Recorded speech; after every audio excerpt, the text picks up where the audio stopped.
This is Bruce Buffer, and this is the moment you've all been waiting for. It's time for the MMA-Holes!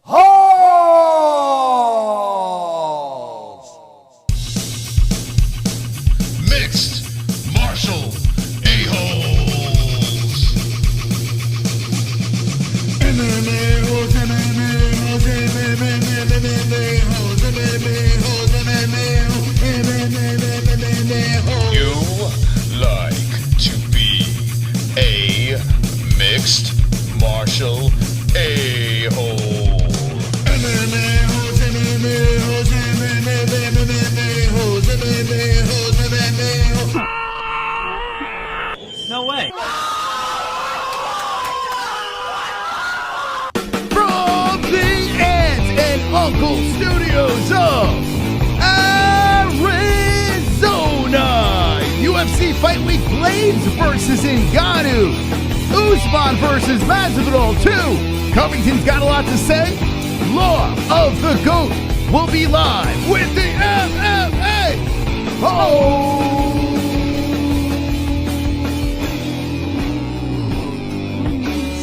Yes, ladies and gentlemen, welcome to the show. Wednesday night, we are rocking tonight. Season 5 episode. I don't even know what episode we're on anymore, but how you doing, friends? JBH, how are you? Wonderful, wonderful, Maz. How are you? Wonderful, wonderful. We are wonderful, wonderful tonight. Wednesday night, good to see everyone in the chat. We have a special guest to start the show. There's a documentary series, MMA documentary series. I love documentaries. So what we're going to do is we're going to go to our guest room. We're going to kick the show off with our friend Alex over here. Check it out, ladies and gentlemen. Let's go. Alex Zafari. How you doing, Alex? Zarfati. Oh, Zarfati. Zarfati. What's up, guys? How you guys doing? Thanks for having me. Hey, we're doing well, Alex, and thanks for coming on here. I see a guitar in the background. You tickle the guitar a little bit? Yeah, tickle it a little bit. I was in a band for years, so I played a little music, and I'm a composer for film and stuff like that, as well as a director and producer. That's pretty cool. That's what we'd like to say. Wonderful. Now, I am a big fan of documentaries. I binge on Netflix documentaries and all that stuff, and I'm a big fan of MMA. So this seems like the perfect marriage for my eyeballs. Now I want to know a little bit about this Law of the GOAT. Help us out here. So it's about a gym down in Wynwood, Miami, called the Goat Academy, and it's about a lot of like hungry up-and-coming fighters looking to make a name for themselves. And there are some big guys out of the gym. I don't know if you know Hector Lombard. Are you guys familiar with Hector Lombard? He has a couple of muscles. Yeah, I know.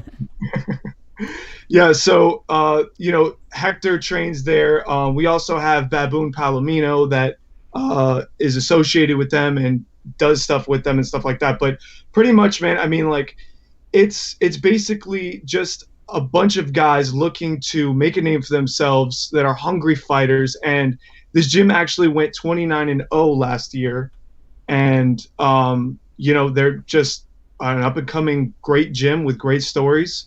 And I mean, I don't know how detailed you want me to get into it, but pretty much, man, I mean, like, there's a lot of guys that are from different countries and communist countries that are basically coming here to fight for a dream, and they literally have nothing, and this is it. So we're basically telling the story of where they come from, what they're doing, shed light on some of their training, and basically what they're trying to do.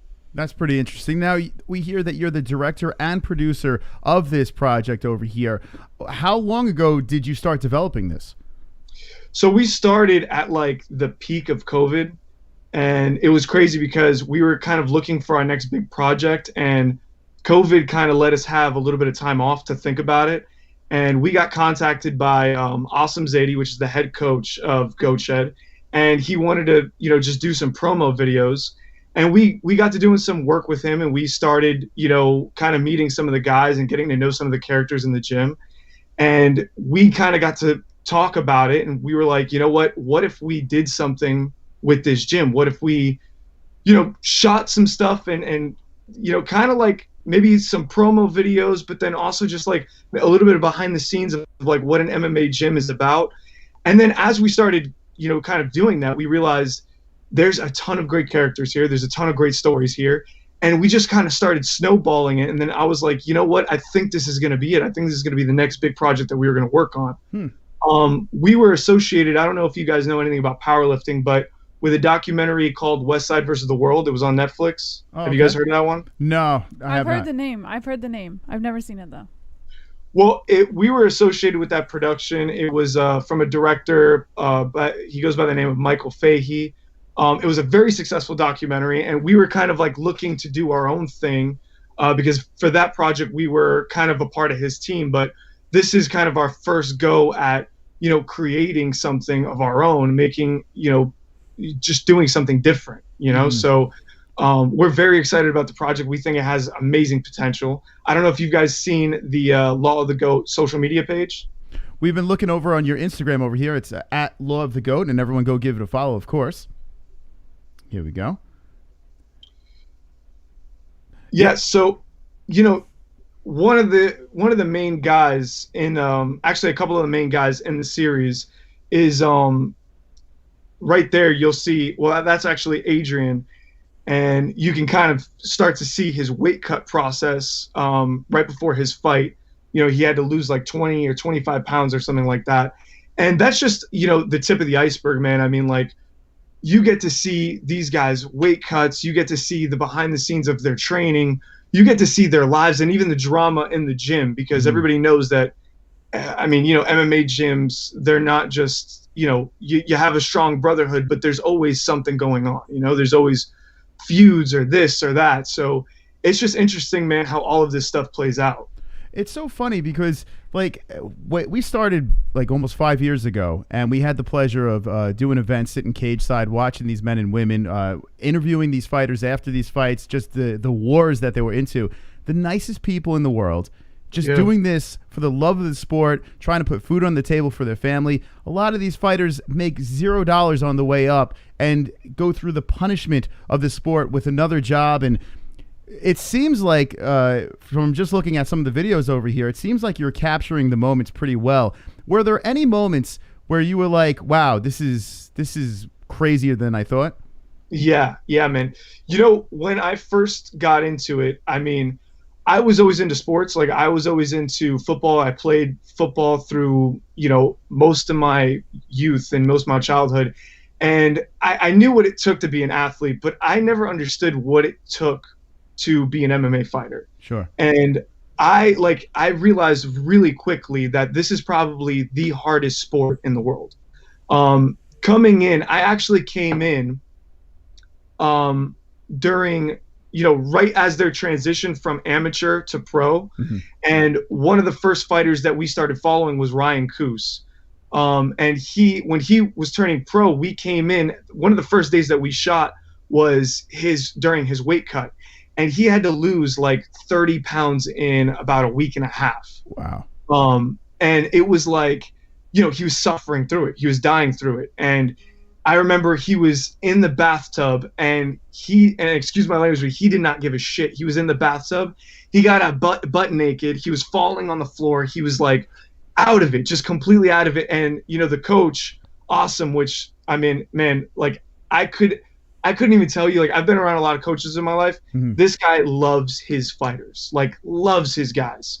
So he's like picking them up off the ground. He's like bringing them in the car, and he's just out of it. He's talking about how the food he's going to eat and stuff like that. They finally get him to the weigh-ins, and then all of a sudden he's got to like turn it on and then start talking shit right before they go out and do the, you know, the face-offs. And it was amazing to see how, like, he's dying, he's dehydrated, he's lost all this weight, his eyeballs are like out of his head, and we're capturing all these moments, and I'm like, behind the camera, I'm like, holy shit, this is gold. Like, this is just gold, man, because I don't know how many times you get to see that. You know, you get to see someone kind of going through that pain, through that suffering, and you're getting to see, you know, kind of the reality of the situation. You see all these guys like in the UFC, like Conor McGregor or, you know, Usman or whoever it is, and you kind of get to see them like right at the face-off or right before the fight, and you get to see all that. But right here, you're seeing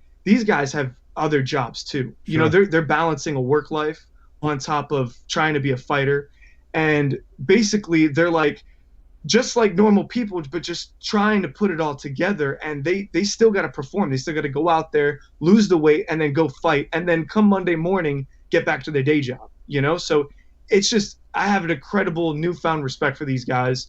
And also, it's just amazing to see and be a part of it, man. It's funny. And by the way, we're live with Alex Zaffardi. He's Law of the Goat. He's the director and producer of this documentary series that's coming out. When is the date this is coming out? We're shooting for the end of the year, so probably towards the fall, winter.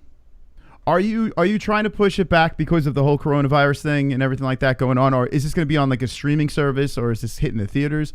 It has nothing to do with Corona, actually. It mostly has something to do with, I just want to make sure that we are telling the story right, and I want to make sure that we have all the pieces to tell the story. And if that means that we need to wait a couple more months to get a fight in or shoot something else, or, you know, we might even try to go to Cuba to film some of the fighters' family members, you know what I'm saying? Because we feel like that's a big part of the story. Yeah. If we end up having the budget and if we end up having the time, that's something that we still want to do. So there's a few things that are up in the air, but we are shooting for the end of this year, where we have a good feeling that it's going to come out probably late in the fall, early winter. That's what we're trying to, you know, shoot for. And as for distribution, we're talking to a few different distribution companies, but we don't have a deal yet. But it's promising. We have a couple of promising looks. A lot of people, I don't know if you've seen on social media, but they keep saying Netflix, Netflix, Netflix. That's what we're kind of hoping for. I'm hoping for either Netflix or HBO. Yeah, it seems like the two big players in the game, right? Yeah. Hulu, Netflix, HBO. That's the way to go. For sure. By the way, we loved you in Guardians of the Galaxy. A lot of people in the chat saying you look like Chris Pratt. Have you ever gotten that before? I haven't, man. I haven't gotten Chris Pratt. Okay. I've gotten a few other people, but not Chris Pratt. I was like, wait, hold on. I was getting a little starstruck for a second. I keep seeing Shia LaBeouf in the chat. Shia LaBeouf. Yeah. Have you ever gotten that? Shia LaBeouf, really? Yeah. They keep calling you the Just Do It guy. Do it. Just do it. Can you just give me that real quick? Do it. Do it. Just do it.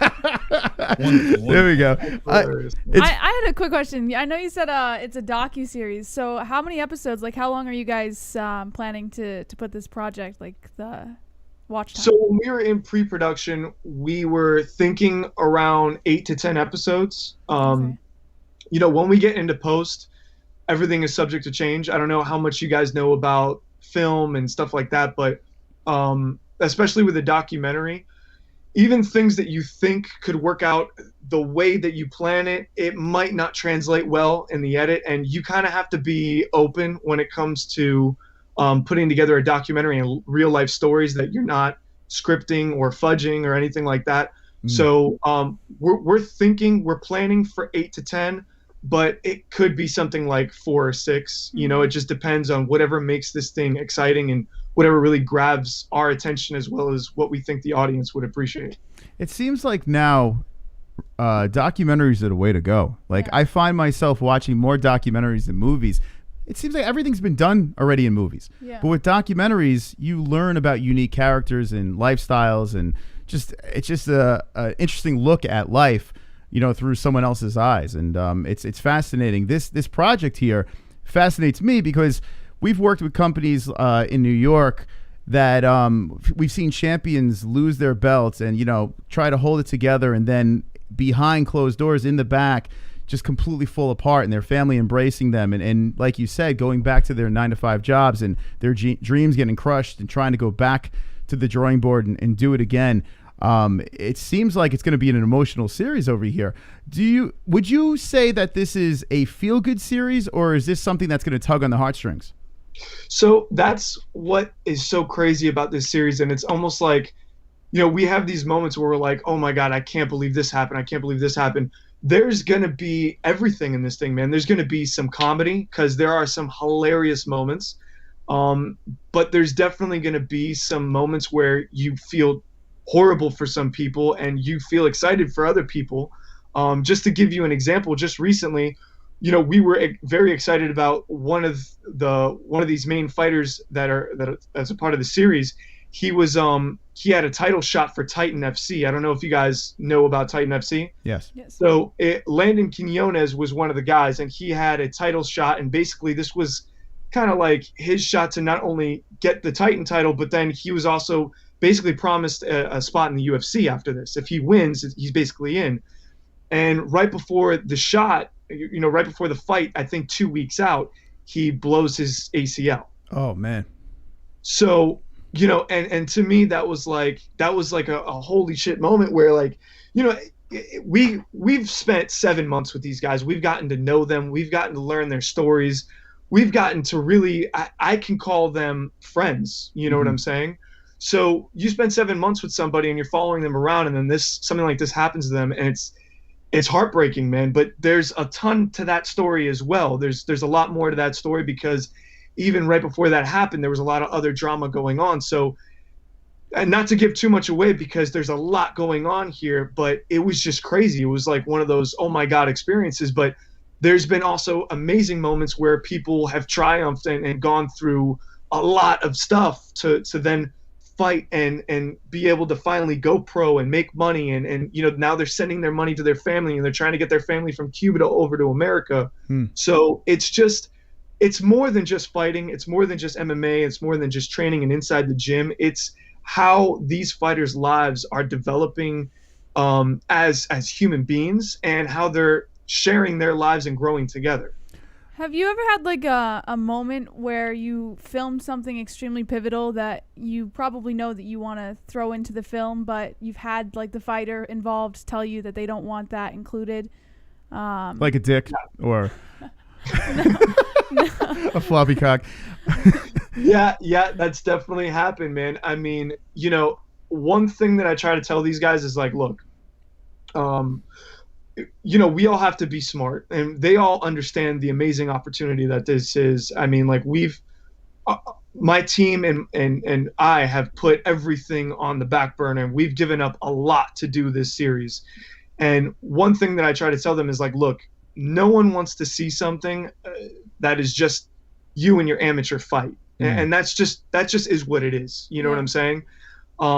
So we have to, I try to tell them, like, look, you kind of have to open up, and you kind of have to just try to be as open as possible when we're doing something like this, because people want to see drama. People want to see crazy stuff happening. People want to see exciting behind the scenes things that they're not normally going to see in the everyday MMA community, So I have had people specifically tell me, hey man, don't film this, or hey man, do this. But I always film it and then talk to them after, and I get their okay. Now, if they're really not okay with it, then we won't show it. But I try to just tell them, like, look, man, we're not going to hold anything back. We're going to show it all. Right. And for the most part, they've been okay with that.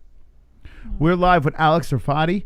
He's the director and producer of Law of the Goat. I'm watching some of these clips, and I got to say, this is shot very, very well. How big of a team do you have putting together a production like this? Believe it or not, man, so we started this at the peak of Corona, like I said. So we were kind of in this weird mode where we were like, okay, we don't know how long we're going to be shut down for. We don't know how long we're not going to be able to do productions and, make money. So we kept it like a skeleton crew, like a bare bones crew. Usually shooting, it's like me and 2 or 3 other people. And a lot of these people, I'm actually in business with my family members. So I have my brothers, my cousin. We've all been doing this for years now, and we've all been on a lot of different productions together. So we have a really tight-knit kind of group, and we understand how to work with each other, and we understand, like, especially now for fights, like, we kind of know where the action is going to happen. So we're pretty good at putting ourselves in the right spot at the right time. On any given fight night, we'll have about 3 to 4 cameras out there shooting this stuff. But yeah, we try to keep the crew small. I mean, post-production is going to be a different story. We're going to have a whole team on post-production, but yeah, we keep it pretty small. But in all honesty, working with your family, how often do you guys bicker in a day? Surprisingly, man, it's really not that bad, because the truth is that it's kind of, we kind of have our own spots and we have our own kind of thing, but there's always going to be this like, all right, bro, just let me do my fucking thing. You know what I'm saying? Like, I'm kind of a control freak, and sometimes I could like be a little bit overbearing. So they'll check me every now and then. But I mean, at the end of the day, we are all putting everything we got into it. We're putting every bit of fucking love, passion, and every spare second that we have into this thing. So it's kind of like this mutual respect where, like, if someone's really adamant about something, we kind of just let it go that way, you know? Wow. That's awesome. Yeah. I mean, it's tough. Together, we have issues behind the scenes where we're trying to pull things together. It's tough working with someone, family. It's crazy to pull something like this together. But yeah, you need a leader, right? Yeah. And it seems like you're the type of person that takes charge and gets things accomplished. What is your? I like to think so. How did you get into something like this? A lot of people have the traditional 9-to-5 jobs where, you know, they're slaving away, but here you are. I mean, of course it looks like you're working hard, but you have a camera and you're doing something that you're passionate about through a pandemic at the same time. How did you get started in something like this? So I was, like I said, I played in a band when I was younger, from the age of like 15 to 22, 23 years old. And then I transitioned to composing, and I got, actually West Side versus the World was my first, I would say my first big composing gig, making like film music. And that album, by the way, is available on Spotify, and it was a huge hit. And I started composing little by little for documentaries, and then I was like, you know what, man, like I feel as though, like, not only can I compose the music, but I can also edit. So I started getting into editing, and then once I did that, I was like, well, I really feel like I could start directing and I could start shooting things as well. So then I kind of transitioned from, you know, film score, like film composer, to editor, to then director, producer. And I'm so glad I went that route, because when you really think about a final product, I'm very musically driven. And, you know, when you guys see the trailers, which are going to be released in the next couple of weeks, you can tell that the music plays such a big role in, you know, what's going on, that, you know, when you take it from the basically the baseline of music then to editing, it's almost like you know how to shoot it, and you know what to look for while you're shooting, and how to create and edit, and also how to, you know, tie it all in together with the music and the editing and the filming. And that's kind of like what, you know, is great about this project, is that I have a very strong vision about how it's going to go from the ground level, which is like, I know what kind of music we're going to use. I know what kind of, how it's going to be edited. And then while we're shooting, I'm like, okay, let's get this, or make sure we're running to get that. You know, you can't plan for a documentary. You got to make sure that you're on the cusp. You got to make sure that you're looking for things and ready to move at any point. So that's, I think it's definitely helped me, you know, through that process. It's very important. Music and video, you have a perfect marriage together. You have the perfect masterpiece. I'm looking, like, visually it looks fantastic. And if you have a background in music, I can't see this thing sucking. This looks like it's going to be the real deal. How can the audience support this project? So we are launching a Kickstarter in the next few weeks, and we're also launching the trailers in the next couple of weeks. Right now, the best thing that you can do is follow us on our social media page, follow us on our Instagram page, and then also our website, and subscribe to our website. And we're going to be sending updates for, you know, when our Kickstarter is going to go live, when we're going to launch the trailers. And, you know, we have a lot of podcasts and a lot of different things coming up where we're going to, you know, start promoting everything. But we're right now, we're still very young when it comes to the content and you know, the Law of the Goat page. We started the social media, I want to say, less than 2 months ago, and we're at almost 6,000 followers. So it's growing pretty quickly. We're very active on social media, and yeah, man, I mean, that's right now the best way that you can support. There we go. Law of the Goat on Instagram. Go check them out, and on their website as well. Really fascinated to see what comes down. I'm now, after this interview, I'm more excited. Yeah, I'm pumped to see it. Yeah, I'm super pumped. Do you watch any? Do you watch any of these MMA movies that they were like Warrior? Like Warrior's like one of my favorite movies. I have, man. It's an awesome movie. What would you say is the best MMA movie out there? Is there anything that stands out? Warrior was a great one. I mean, to me, it's hard to say anything that stands out, because I feel like MMA is still like, you know, I think my favorite combat sport movie so far in the last few years has probably been Creed. I think Creed was shot amazingly, but I don't feel like MMA has really been given like a spotlight like boxing has, or like, any of these other combat sports. Oh, what was great was Kingdom. Have you guys seen Kingdom on Netflix?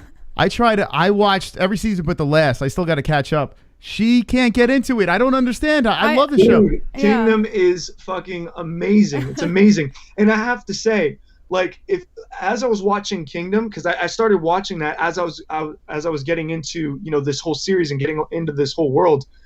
Kingdom, like, what we're filming is like a real life Kingdom. It's insane. Like, it's just crazy. Like, that show, I'm sure so many gyms go through what they go through, because it's a very, like, it was very similar. I felt like it was like a mirror of what we were kind of filming. So definitely go watch Kingdom. Definitely. Yeah. Awesome. I mean, it's not a bad show or anything. Usually I can get into things, but I don't know.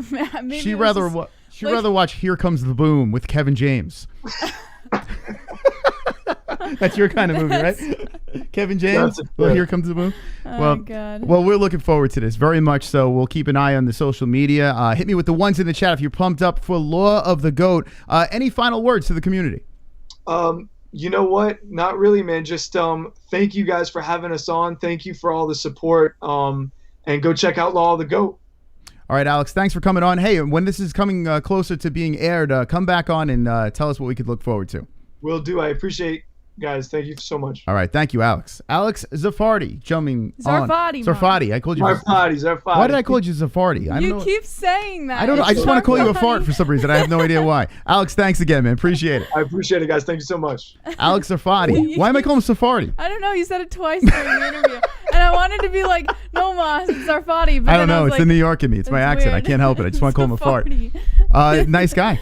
Yeah, right? Yeah. I'm excited. I think it's going to be a very interesting documentary. Go check out the fart, man. No. Stop. Law of the Goat, man. It really does look good. It does, man. Like, it really. The reason why we had him on is they reached out. They said they liked what we were doing, and I looked at their social and like, wait, hold on a second. This is the real deal. This is the real deal. Yeah. I love seeing this stuff, man. I've said this a million times. The regional scene, the fighters coming up before the big dance in the UFC, the Contender Series, seeing the struggles, working the regular jobs. The Caleb Harris is out there who's fighting for bare knuckle and has to hold down, like a landscaping job or whatever, these guys and gals are doing on the side. It's very fascinating. It's crazy the amount of hours they put into this sport, this love. So check it out. Go give him a follow on Instagram, Law of the Goat. It helps having a good documentary team too. Like, you can tell by the videos that he has up right now, like the filmmaking is so good that it makes for a more enjoyable watch. Yeah. Yeah. I hope they get it on Netflix, man. That would be great. Because I don't have HBO. I would have to steal it then. But Netflix. Netflix is the best. I hope Everybody they get it on has Netflix. Netflix. But yeah, that's awesome, man. Law of the Goat. I really like that. Yep. All right, let's start it off with the news. Yeah. Let's get into the news here, and thank you for joining us tonight. If you missed it, Law of the Goat came on. If you missed the interview, run it back. Yeah, you'd probably be interested in this documentary series. Yeah, but before we get into the news, Moss, I have to. I want to give a shout out to our sponsors, but more importantly, I know you tried one of our sponsors' products last night. Yes. And I want to know what you thought about it. Okay, let me talk about this for a second here. And we'll get into the news in a sec, but just watch this. It does smell very good. I've smelled it. It smells fantastic. All right, so here I am. I'm just going to...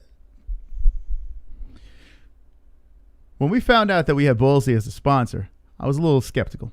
I'm not going to lie. I looked at Jesse. It was Jesse's idea because I have stinky nuts. I was like, I don't know. I don't know how this is going to really work, to be honest. I'm being totally honest with you guys. That's what I am. I'm pretty much, what you see is what you get, So I was a little nervous. We got some of their stuff. I used it last night, and I have to say this. I wish I had this shit when I was in my 20s. I really do. Like, this stuff is fantastic. Like, you smell like $1 million. I smell like a man. I left the shower. Here's the shampoo. Good head conditioner. Good head shampoo. I tried both of these. I didn't have to use her fruity shampoo and conditioner. This stuff smelled nice, like a man. Then I did their shower wash. This is exactly what I was using last night, and I have other products I'm going to try as well. The Liquid Courage body wash, but this one is the ocean and air smell. It was literally like I was washing myself in a lightly scented cologne. Like, it had a beautiful, lightly scented cologne smell, and I'm rubbing it in my pits, my neck, everywhere, my ball sack, all over the place, rubbing myself down with this thing. smelling like $1 million. I get out of the shower, I'm like, holy shit, I don't have to put on cologne. But just to be a gentleman, I took the same scent, Ocean Air Solid Cologne Nut Rub, right? A little on the nuts, and I'm going to say this, I put a little on the neck. I put a little bit on the neck over there. I never have to wear cologne again. This stuff has a light scent, smells like a man, and Jessie was all over me, like an animal. Like I had to beat the shit out of her to get her away from me. This stuff really works. I can't even believe that now I try it once, now I have to have it forever. Like I have to keep on using this stuff. No, you have to, because I smell like it smells so good. Like if you're a woman watching, or if you want to put the message in your woman's ear, this stuff smells fucking fantastic. I am telling you, I shit you not. This is like a Lux Bidet moment for me. When I used the Lux Bidet, I was a little skeptical. I used it. I was in love with the damn thing. This product here, I urge you, seriously, try it out. Try this product out. We have a promo code MMA-Holes for 15% off. And let me know what you think about this. Don't put aside the silly names, the Good Head and Nut Rub and whatever. Put aside that. I promise you, you'll never have to buy cologne again. And you ever walk into a room, like a doctor's office, a club, or whatever, and there's some knucklehead walking in, smells like the fucking Macy's cologne section. Like you're like, what the fuck, man? Just so much cologne. This is light to the point. Someone gets close enough to you, they're going to smell a nice, faint, beautiful, manly scent. It smells good. Check it out here. Ballwash.com, promo code MMA-Holes. I promise you, you'll like this, boys. And the ladies, get it for your smelly husbands and boyfriends. It smells so good. If you want to get, where the hell was this? Where was this when I was younger and I was chasing tail? Where was it? Literally, they have the freaking wipes too. Where, say, if you're at the club, you're all sweaty and shit like that, you can't hop in the shower. They got goddamn man wipes. You wipe, you shower with the fucking wipes, and you're banging away. Jesus Christ! What is that Nut Rub? So Nut Rub, basically, all it is a solid cologne. It's literally a solid cologne. Yeah. It's made to add a little scent to your I swear to God, I'm gonna sell this shit because I'm telling you, get it. I'm telling you, this stuff is the shit, man. It really is.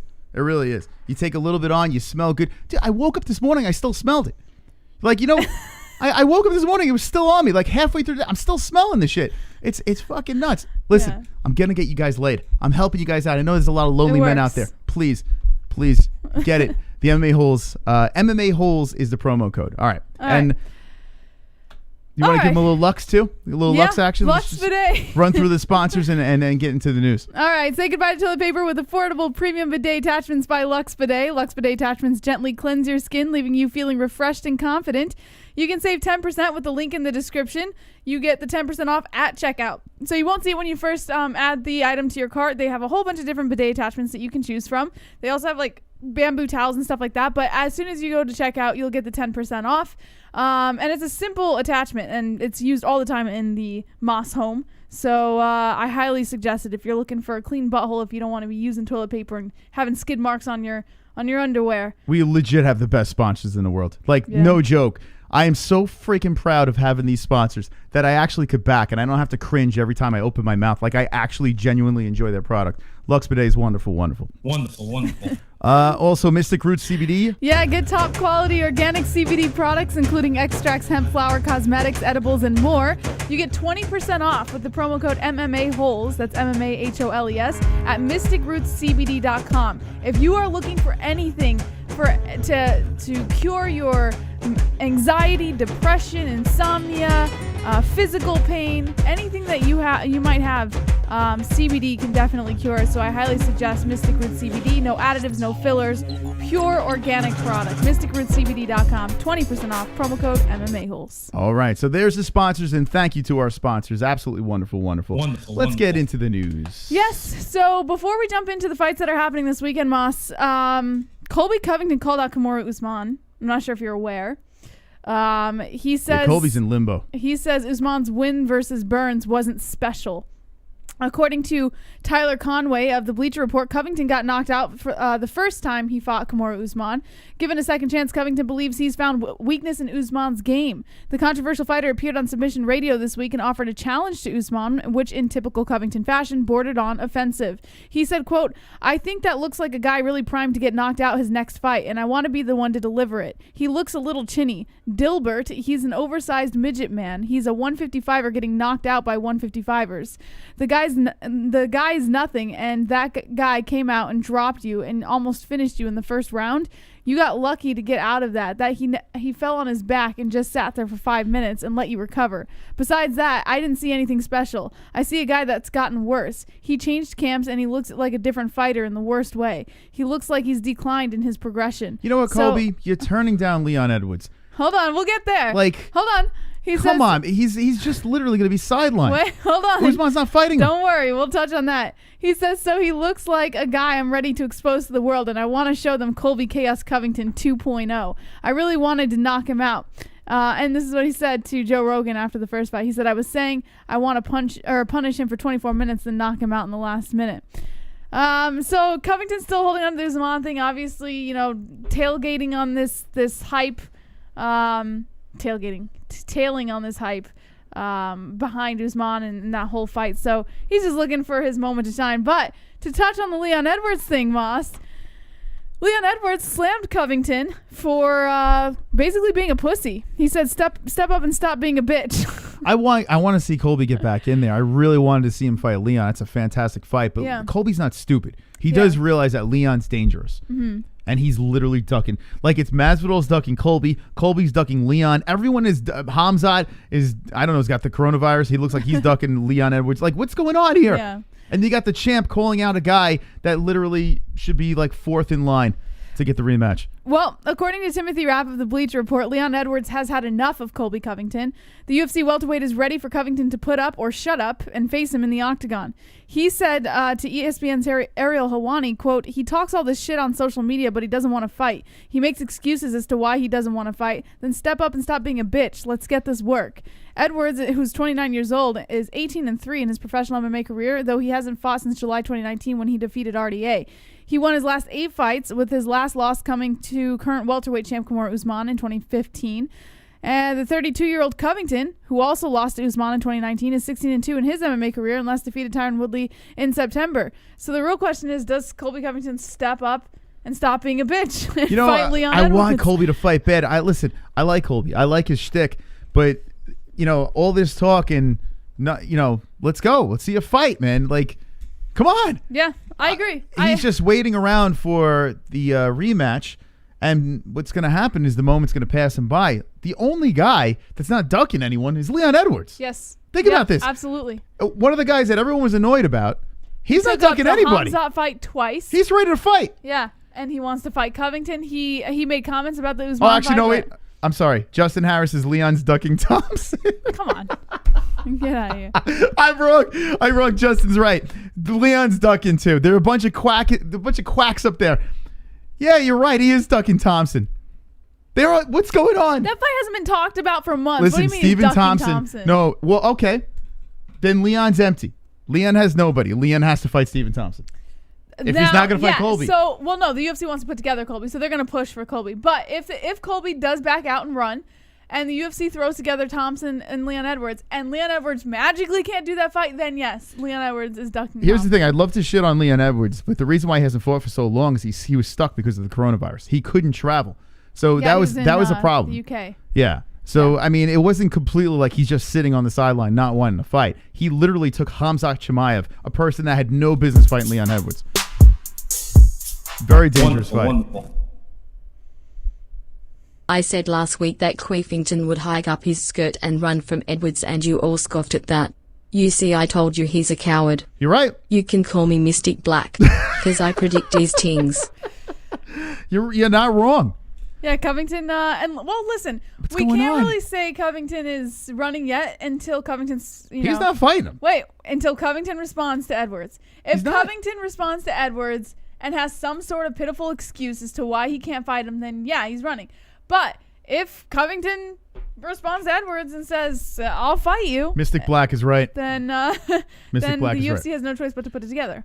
All hail Mystic Black, because he's right. Colby Covington, I try to give him the benefit of the doubt. It looked like a G move going in there, like, I'll fuck you up, Leon. And then all of a sudden he wants no part of Leon Scott. He doesn't want any part of it.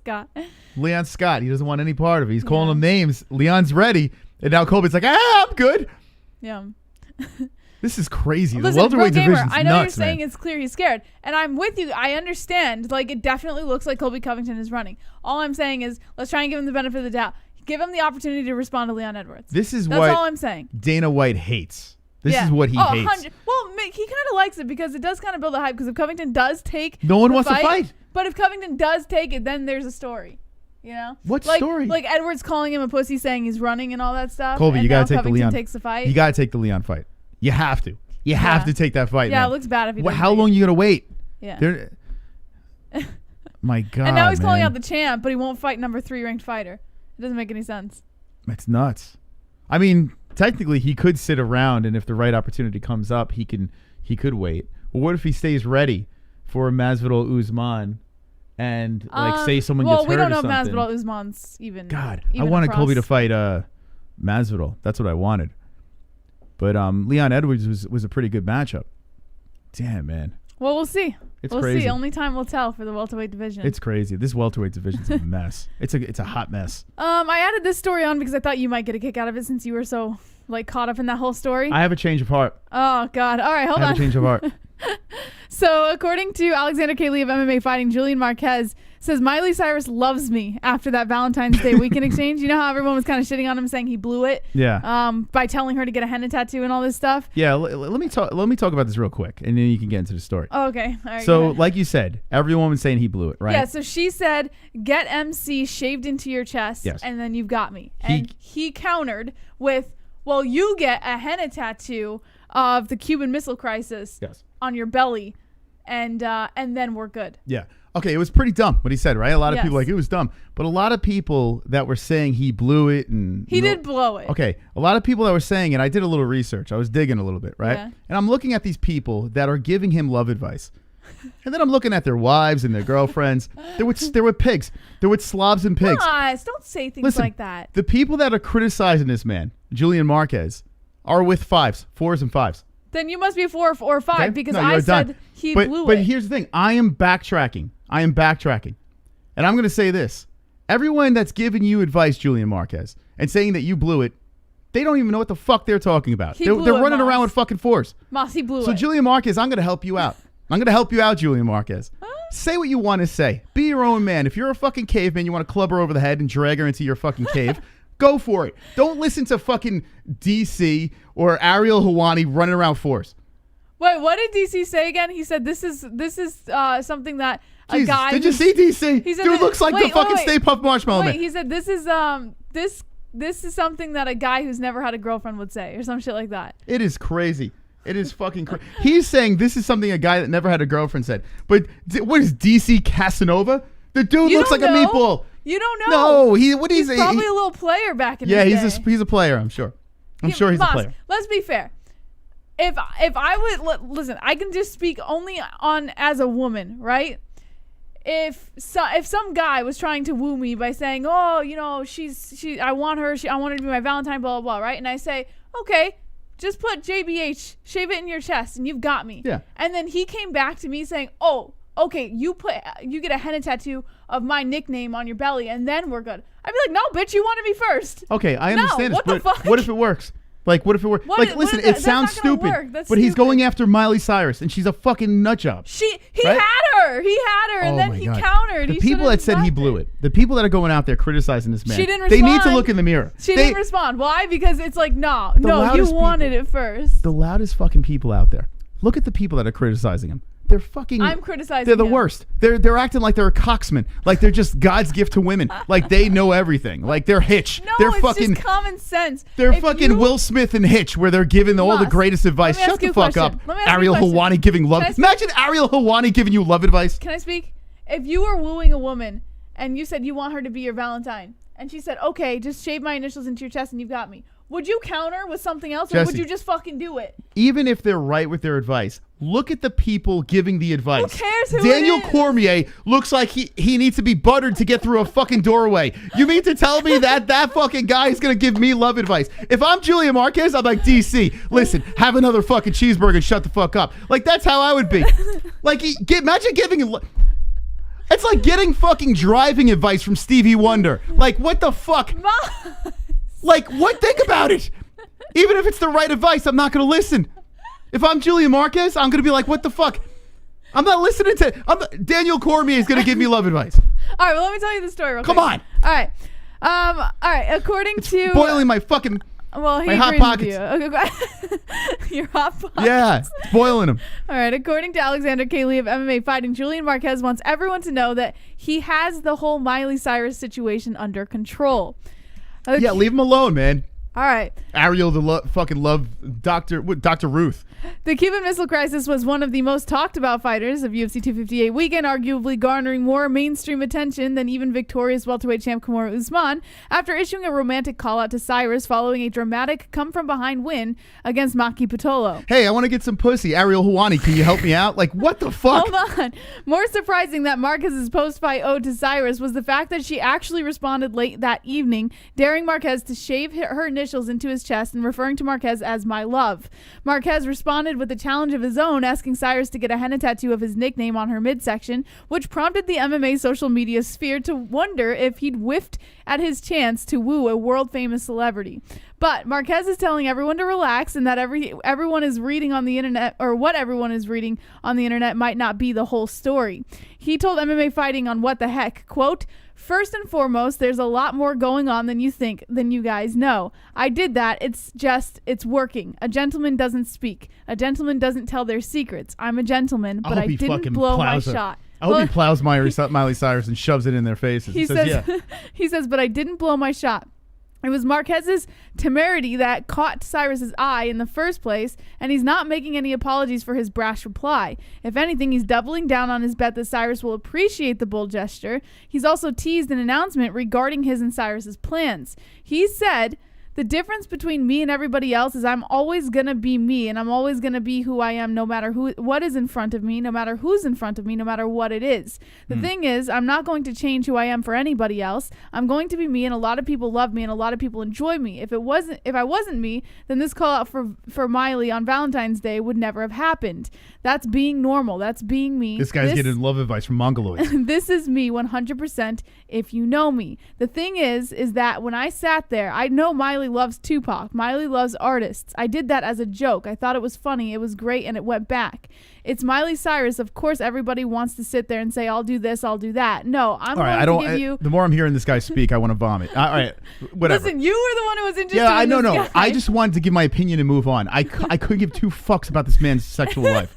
I really, honestly, in fact, I want to puke all over myself. Look at the man. Well, to hear what the real question is, Moss. Does he get with Miley Cyrus? No, he doesn't. Not? I mean, listen, let's be honest here. This guy talking? could say all the right things in the world. He looks like a Captain Caveman. Like there's no fucking way. He's suggesting that they're communicating behind the scenes. This guy needs nut wash all over his body. He needs it everywhere. Just move on, man. Julia Marquez, best of luck. And don't listen to fucking Ariel Helwani to get laid. All right, move. All right. Please. According to Damon Martin of MMA Fighting, Curtis Blaydes is willing to clean out the entire division to get a title shot and still expects the GOAT Stipe Miocic to be champion. Before we get into the story, just want to make a quick shout out to Chris Lytle, who will be on the show next Wednesday. Yes, sir.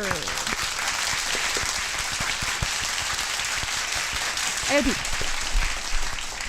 Wonderful. I'm also going to make this announcement, too. He said he's in, so I'm going to say it anyway.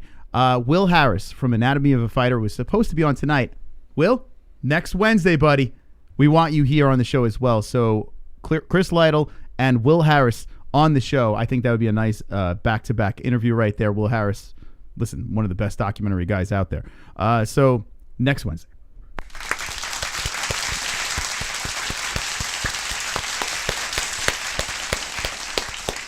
Just doing things here on the MMA-Holes, doing things. Yeah, we're going to get into this Curtis Blaydes story over here. Curtis Blaydes, who will be my pick. Unfortunately, I love the Black Beast in ways that I just don't like to talk about on air. You know, sexual and anyway. The Black Beast is one of my guys. He's one of my go-to guys that I root for. But I just see Blaydes making this very much a problem. The poster looks like they fixed it up a little bit here, and they made it a little red and had him a little closer. I like what they did. A little update on their poster.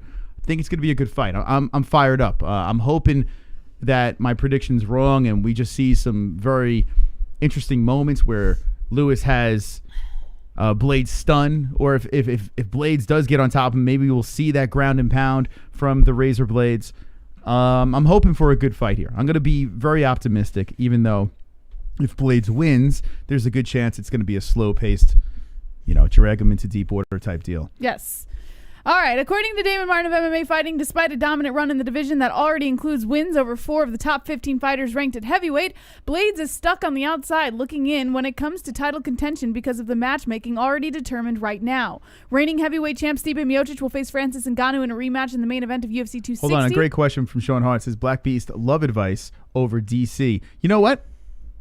I would take it from the Black Beast. Black Beast, he's Black smooth. Beast was a player. Yeah, he's smooth. He was like cheating on his wife. Yeah, that dude, he gets around. He's slung dick. I don't know if I would take some love advice from Black Beast. Yeah, I would take it from the Black Beast. I don't know about DC, man. DC wears his shorts up to his nipples. So I don't know if I would take... I love DC, man. DC was one of my favorite fighters. But I don't know if I would take love advice from Daniel Cormier. Black Beast, yes. Why? Daniel Cormier's been married twice. Well, he can't get it right. So why am I going to listen to him, right? It's like taking love advice from me. Can't, you got to... I don't know. What? But you're hotter, though, than his wife. Let's be honest. Must. Yeah, you are. That's extremely rude. That's all right. I can say that. That's really rude. You're hotter. All right. I think you're hotter. I don't care. Well, you have to say that. Reigning heavyweight champ Stipe Miocic will face Francis Ngannou in a rematch in the main event of UFC 260 in March, and the winner is expected to face former light heavyweight king John Jones in his debut in the division. That almost assuredly wraps up 2021 when it comes to heavyweight title fights, which means Blaydes will likely have to fight at least one more time for possibly even twice after facing Lewis to finally earn his own opportunity. While he may be playing a bit of a waiting game, Blaydes has faith that this time will eventually come, and he ultimately anticipates that he'll get his chance to claim the title while likely facing arguably the greatest heavyweight in history. For Miocic to remain champion, he will have to go through Ngannou a second time and then take on a fighter in Jones, who is widely considered one of the best pound-for-pound fighters of the sport of mixed martial arts has ever produced. Miocic already handed Ngannou a lopsided defeat in their first meeting, and Blaydes doesn't expect the rematch will go much differently, but he admits the Jones fight is one he's definitely looking forward to watching, although he still sees the same result in the end. Of course, Blaydes isn't discounting the chance that Ngannou continues his reign of terror in the division, or that Jones claims the heavyweight title after running roughshod over the best fighters in the world at 205 pounds for the past decade, but he also loves the prospects of finally matching his skills against Miocic. Before he can get to Miocic, Ngannou or Jones, first Blaydes has to get through Lewis this weekend, and he's been looking forward to this fight for months. Originally scheduled for this past November, Blaydes was forced out of the fight with Lewis after he tested positive for coronavirus. Now, 3 months later, Blaydes is even more confident that he's going to put Lewis away, and he's not even attempting to disguise his game plan for Saturday. He said, the more aggressive you are, the easier it is for me to get into your hips. Whoa, get in your hips. Whoa, sexy. Wonderful. I like this fight. I really do. I'm interested. The only 2 blemishes on Curtis Blaydes' record, Francis Ngannou. That's it. Guy's on a 4-fight win streak. He is a pretty big favorite. Wow, minus 365. Wow, Black Beast getting no respect. Well, you're not even picking Black Beast, and you love I the didn't guy. even know the odds, but I mean, I have a very hard time picking Lewis. This is the first time I'm ever picking against Derek Lewis. First time ever. So this is it's really bothers me, Jesse. Although I'm interested. I'm hoping Lewis surprises me. What are you going to do at the weigh-ins when you see the Black Beast doing the Black Beast yell? And it hits your heart, because I see you every time. I know, I like every him. time he does the thing. Well, he doesn't do it every time. Your eyes light up. He does push and shove at some of his face-offs. I get excited about it. I like the Black Beast a lot. What are you going to do when he does still rooting this for him. time? I'm still rooting for Derek Lewis. And with a guy with knockout power like Derek Lewis has, maybe a good underdog bet. I don't like it though. I don't like it. I just Can see you give me Blaydes your winning Black this. Beast yell?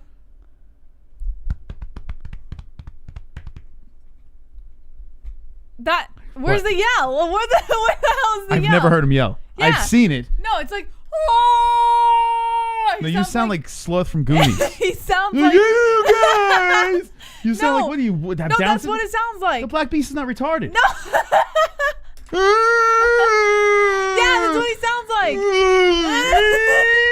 That's no, That's it's not like, the Black Beast. "Oh!" Like that. No, he does this. No, he doesn't do that. Like that. No, he doesn't do that. Yes, he does. He does. I've never. Yes, it's like a deep like Chunk. yeah. What was his name in Goonies? Sloth Chunk. I don't know what the hell his name was. The hell. Why does the Black Beast don't yell it like that? Yeah, he does. Listen to it. He does. Tell the people, Jesse. What is it? What happens with the wide eyes? He does. He does. No, look at them in the eyes. He does, guys. He sounds like this. Oh! But what happens, Jesse? He does? Yes. No, he does. He doesn't do that. Yes, he does.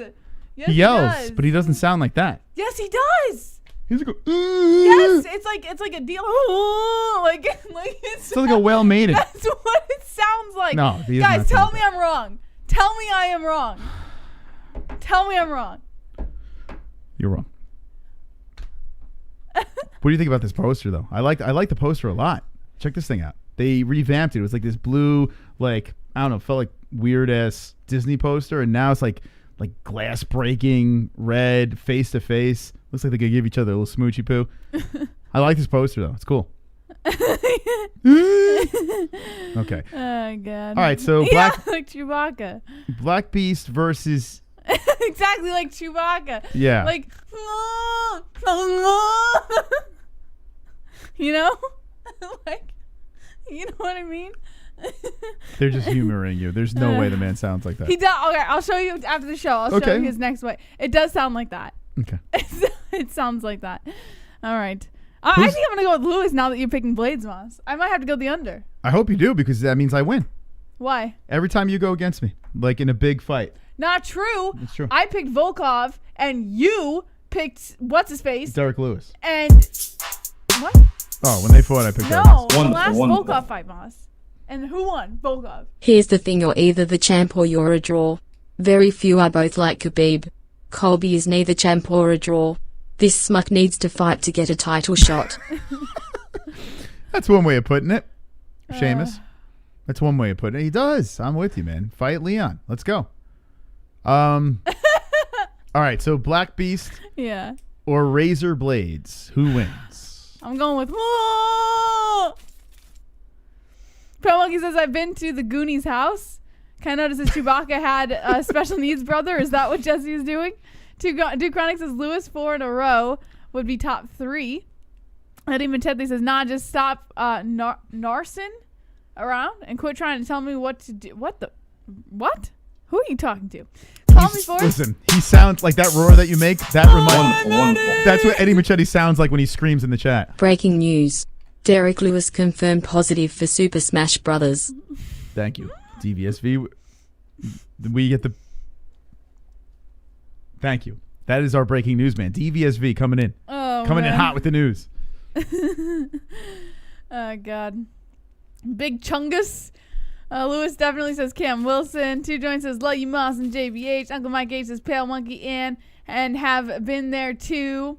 Eddie says he stays salty. Real Gamer says Black Beast. Kind of says Laugh Me as a Moss. Frumsha says Lewis can clip him. Don't count him out. Remember, he was basically losing that Volkov fight. He was, yeah. DVSV says Big Chungus again. Welty Walnut says Black Beast for the win. I'm starting to want it. Moss is going against his guy. Now I think I should be picking his guy. I'm main card Moss. I'm main event Moss. Not main with the event Volkov Moss. fight. Not with the Volkov fight. The last Volkov fight, you weren't. You accidentally picked Volkov. Listen. Like by accident. I You still didn't even- picked him though. That's No. how. But that's what I'm saying. You though. did not think Volkov Doesn't was matter. gonna win My that goat milk fight. says differently. You have to understand. Get the fuck outta here. Power. Have you ever seen anything like You it? had zero intentions to I pick had zero Volkov in that intentions, fight. but I'm so mystical. Even You're my wrong so picks stupid, go stop to the it. right pick on goat milk. You I'm telling accidentally you. clicked Volkov. Listen, my It record just speaks for happened to be- itself. No, you were wrong on that fight. You know you were wrong on that fight. Listen, I want the Black Beast to win this fight. Well, can we be logical here? Can we all be logical? Because you're bored by Curtis Blaydes' style, okay, does not mean that you should bet with your bias, okay? think with your head here. The person that should win this fight is Curtis Blaydes. Not only is his wrestling ridiculous, like he is a dominant wrestler, but he's a monster. Like literally an opposing monster of a man that once he gets you down, you're done. Now maybe Lewis can crack him with one of those haymakers, those lunging punches, maybe those crazy kicks that he throws, or he can a knee might slip in there and crack on Blaydes. Blaydes has been knocked out twice by a Goliath Ngannou, but other than Ngannou, it's all been Blaydes. So it's just I don't have the evidence to say that Derek Lewis is going to win this fight. I am rooting very hard for Lewis, and I've never wanted to be wrong more than ever. Than this fight, Jesse. What? Not ever. I've never wanted I don't know to be what the fuck that wrong meant. more than ever. I don't know that battle Let's cry. break down this sentence. I've never wanted to be wrong more than ever. this fight. Not ever. I never wanted to be wrong ever. I never wanted to be wrong. Ever. More than ever. I don't know what the fuck I'm talking about. All I know is I took a nap, and every time I take a nap before a show, and I wake up, I'm all discombobulated, you know? And then Skype wasn't working, like, a little fucked up, and then we did the interview. I think the interview went well, though. I think, honestly, consider, you know, we don't prep for anything. No. How the fuck do we do our interviews? Well, like, zero prep. Maybe if I got his name right a couple of times, that would have worked. But that's not bad. We're good. We are good. I tell you what, I think we're the best interviewing team out there in the MMA game. Oh, I don't think we should disclose it. We don't prep for our interviews. We don't prep. We don't. We legit don't. We like, okay, pull up the Instagram. Let's pluck some questions out of the air. See how it goes. It's the dumbest way of going about an interview. But I got to say, I think that was pretty good. Yeah. I might watch it back, Jess. Yeah. With popcorn. We have cheddar popcorn, Moss. If you missed Law of the Goat, the documentary team that is covering a bunch of fighters out of Florida, it looks like it's fantastically done. Go run it back. We had Alex on earlier, and he was a wonderful, wonderful guy. So go check it out. Law of the Goat. All right. Next story, please. Khamzat Chimaev has been flown to Vegas by the UFC to receive care for the effects of COVID. Wonderful, wonderful. Uncle Chrome. Curtis Blaydes is a Corey Anderson of the heavyweight division. He will never fight for a title. Corey Anderson. I mean, listen, Corey Anderson was pretty damn good, but kept on falling in the big moments. Maybe Curtis Blaydes. You know what? I'm going to say this. Thank you, Uncle Chrome. Thank you, DVSV, and thank you, Seamus, and Pulse as well. Thank you to the donators. Look at Jesse Bro criticizing in there, as if he's doing interviews every week. Get out of here. Get out of here. I don't know. I don't even know what the fuck you're talking about. We're the best of the best. No prep needed. Anyway, what the fuck was I saying now? Because I have no idea what the hell you're talking about. Corey Anderson. You said Corey Anderson was good. I had a fucking thought. Oh, what was it? It was about Blaydes. Hold on. I'm going to pull it together. Thank you, Jesse's bro, for derailing the show. Do you want me to go back? Oh, fuck, what was it? Here, so, no, we were talking about Curtis Blaydes. And okay, so here's my point. Ngannou is the kryptonite to Curtis Blaydes. That's where I'm going with this. I think Ngannou is the kryptonite. I even think he's a little bit of a problem for Stipe. He's not fun to watch to certain people out there because he does like to drag you down. The Volkov fight was a rough one. Even Dana White was not happy with how that went down, but he got the win. Yeah. Other than Ngannou, even though Derek Lewis has pop, we've seen Derek Lewis get dragged down and huffing and puffing and just very sloppy. I think his sloppy style is not like Ngannou's sloppy style. Ngannou's sloppy style is just like it's like a freight train coming at you.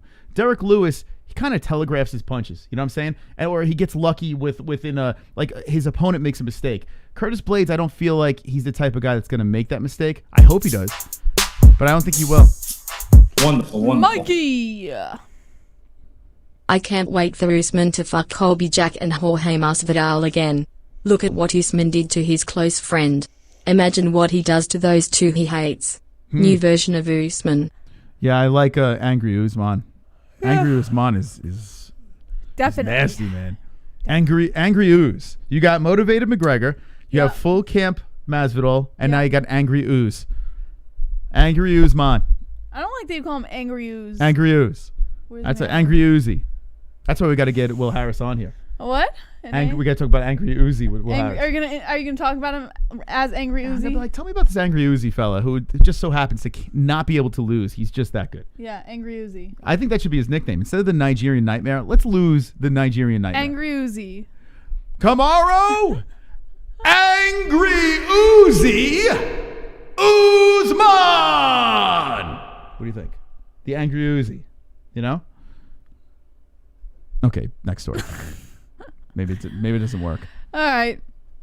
According to Blake Schuster of the Bleacher Report, MMA middleweight Khamzat Chimaev was flown to Las Vegas to receive care for lingering effects of COVID-19 by UFC on Tuesday, according to ESPN's Brett Okamoto. Brett tweeted out, quote, "The UFC is flying Khamzat Chimaev into Las Vegas today, per his manager Ali Abdelaziz. He'll receive medical care in the U.S. for lingering effects of COVID. Abdelaziz said he hopes Khamzat can fight by June, but long-term health is a top priority." Chimaev's manager, Ali Abdelaziz, told Okamoto this. The hope is to have him back fighting in June. The Russian, who is ranked number 14 at welterweight, was scheduled to fight Leon Edwards at UFC Fight Night on March 13th, and a bout that has since been canceled after both fighters contracted the coronavirus. Chimaev, who's 26 years old, first tested positive last year, according to Abdelaziz. A video released last Friday from frontkick.online shows Chimaev dealing with chest pains, fever, headaches, and overall muscle pain, the combination of which landed him in the hospital on multiple occasions. Manager Majdi Shamas said in the video, quote, "He was really bad. He didn't even do 2 rounds straight. He did 1 round and then rested. He started coughing, started feeling ill again, and we had to cancel the training. He even went in an ambulance to the hospital. When he called me, he thought he was going to die." Now UFC President Dana White is stepping in to help provide further assistance. It's unclear what further steps Chimaev will need to take before he can attempt training again, or when the UFC will look to get him his next fight. Nice.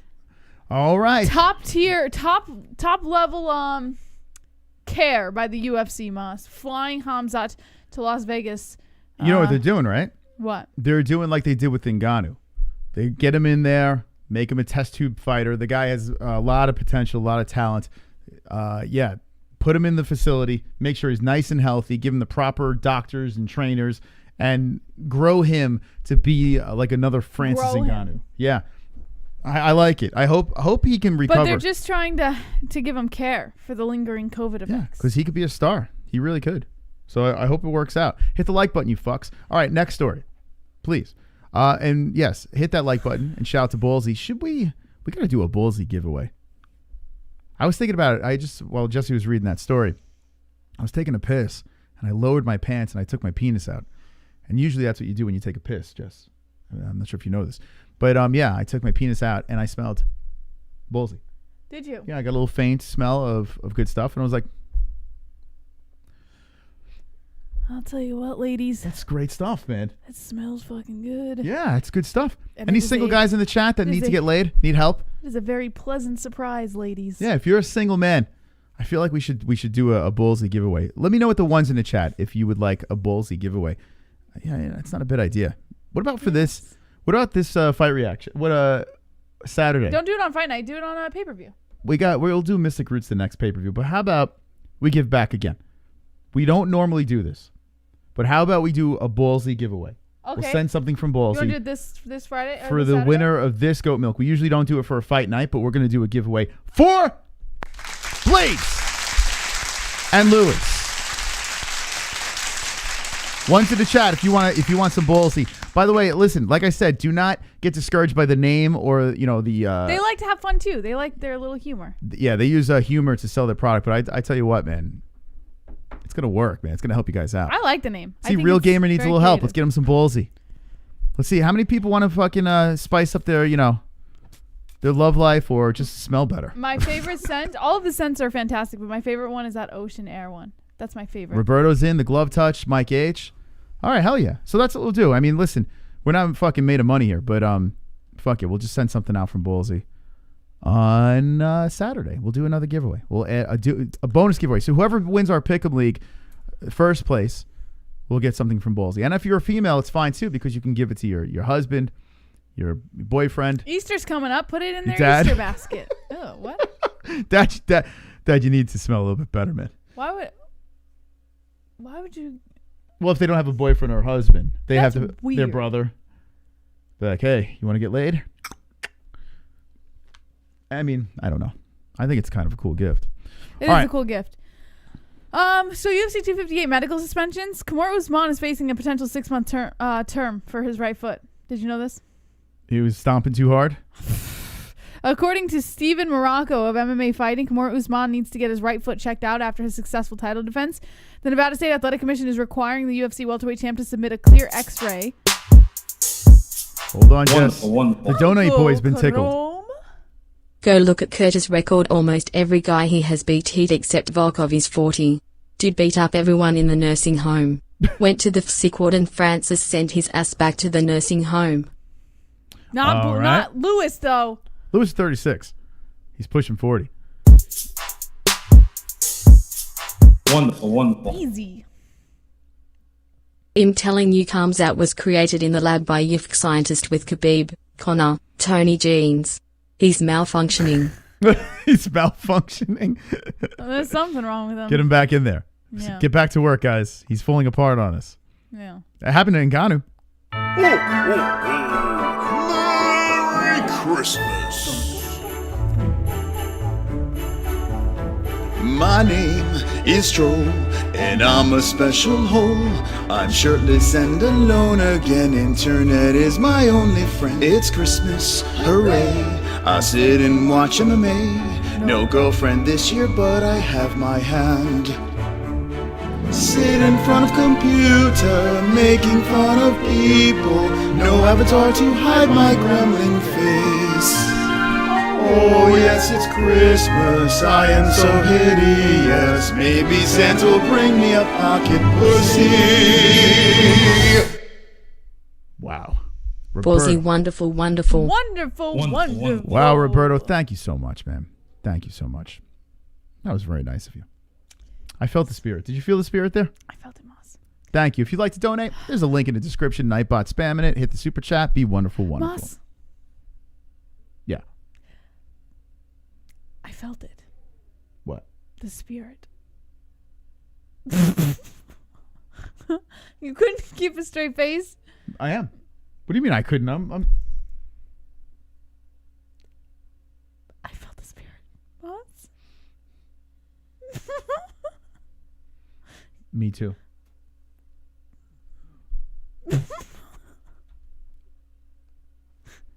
Roberto made us feel the spirit. All right. Nevada State Athletic Commission is requiring UFC welterweight champ to submit a clear X-ray to rule out a 6-month suspension after his past Saturday's pay-per-view event, according to medical suspensions issued by the commission and released by mixedmartialarts.com. Usman defeated his former training partner Gilbert Burns via third-round TKO, notching his third title defense after a tough start in which he was rocked by a punch. The champ is suspended for 30 days regardless of the X-ray results. Burns is suspended until March 31st for his TKO loss. A total of 15 fighters were suspended following the event, which took place at the UFC Apex. In other notable suspensions, co-headliners Alexa Grasso and Macy. Or maybe. Macy Barber each faced potential 6-month terms for injuries suffered in their 3-round fight. Grasso, who won the bout via unanimous decision, needs medical clearance for a potentially injured right knee, while Grasso needs an MRI on her shoulder. And here's the full list of medical suspensions for UFC 258. Usman, suspended for his foot. Gilbert Burns, suspended until March 31st. Alexa Grasso must have an X-ray, so she's suspended. Macy Barber. Ian Heinisch, suspended with no contest. Uh-oh. The donate boy. Wonderful. Justin Jr. could use some of that Dragon Ball Z shit you got. Justin, you think he should use some ballsy? I think it's a little inappropriate to be talking about a 13-year-old's nutsack. Well, it's just shampoo. Really. I mean, it's in The body shampoo, wash. yes. Yeah, you can use I that think stuff. all 13-year-old boys smell. Well, yeah. I think that is the age where you start realizing, well, a deodorant, a nice deodorant, and a good wash would be beneficial in the near future. Yes. Yeah, I think you start young and you move on.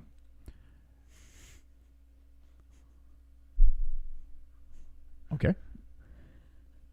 Got a little weird. Also, Ian Heinisch, Brian Kelleher, Maki Patola, Julian Marquez, Adolfo Vieira, Anthony Hernandez, Diego Lima, Mallory Martin, Chris Gutierrez, Gabriel Green all have medical suspensions, Moss. Okay. Hopefully you guys get better quickly. Get well soon. Hit the...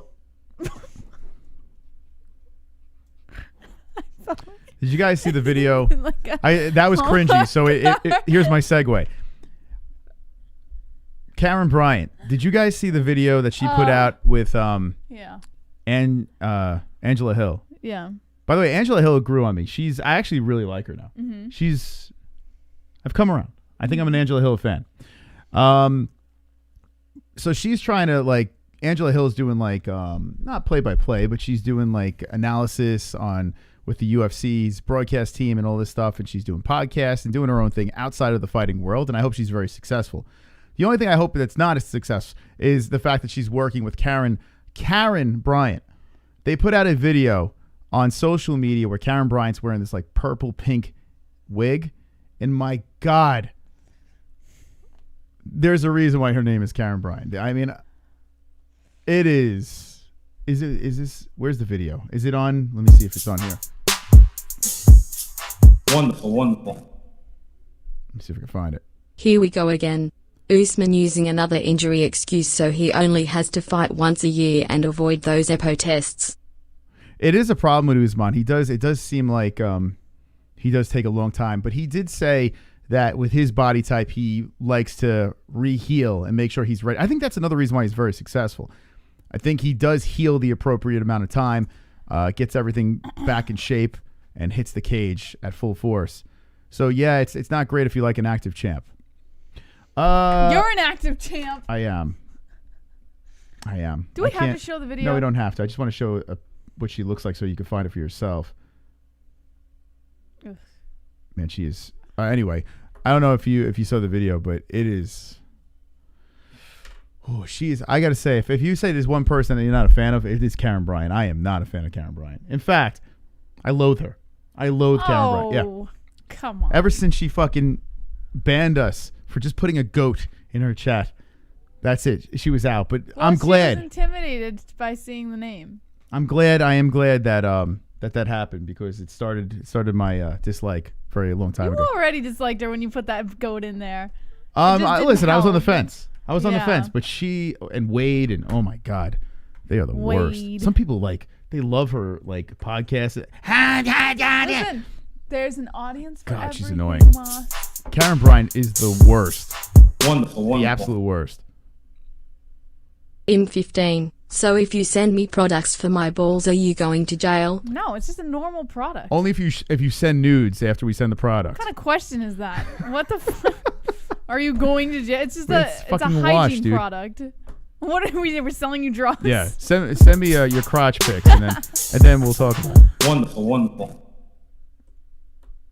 Even Floyd Mayweather's bitch ass always fought twice a year.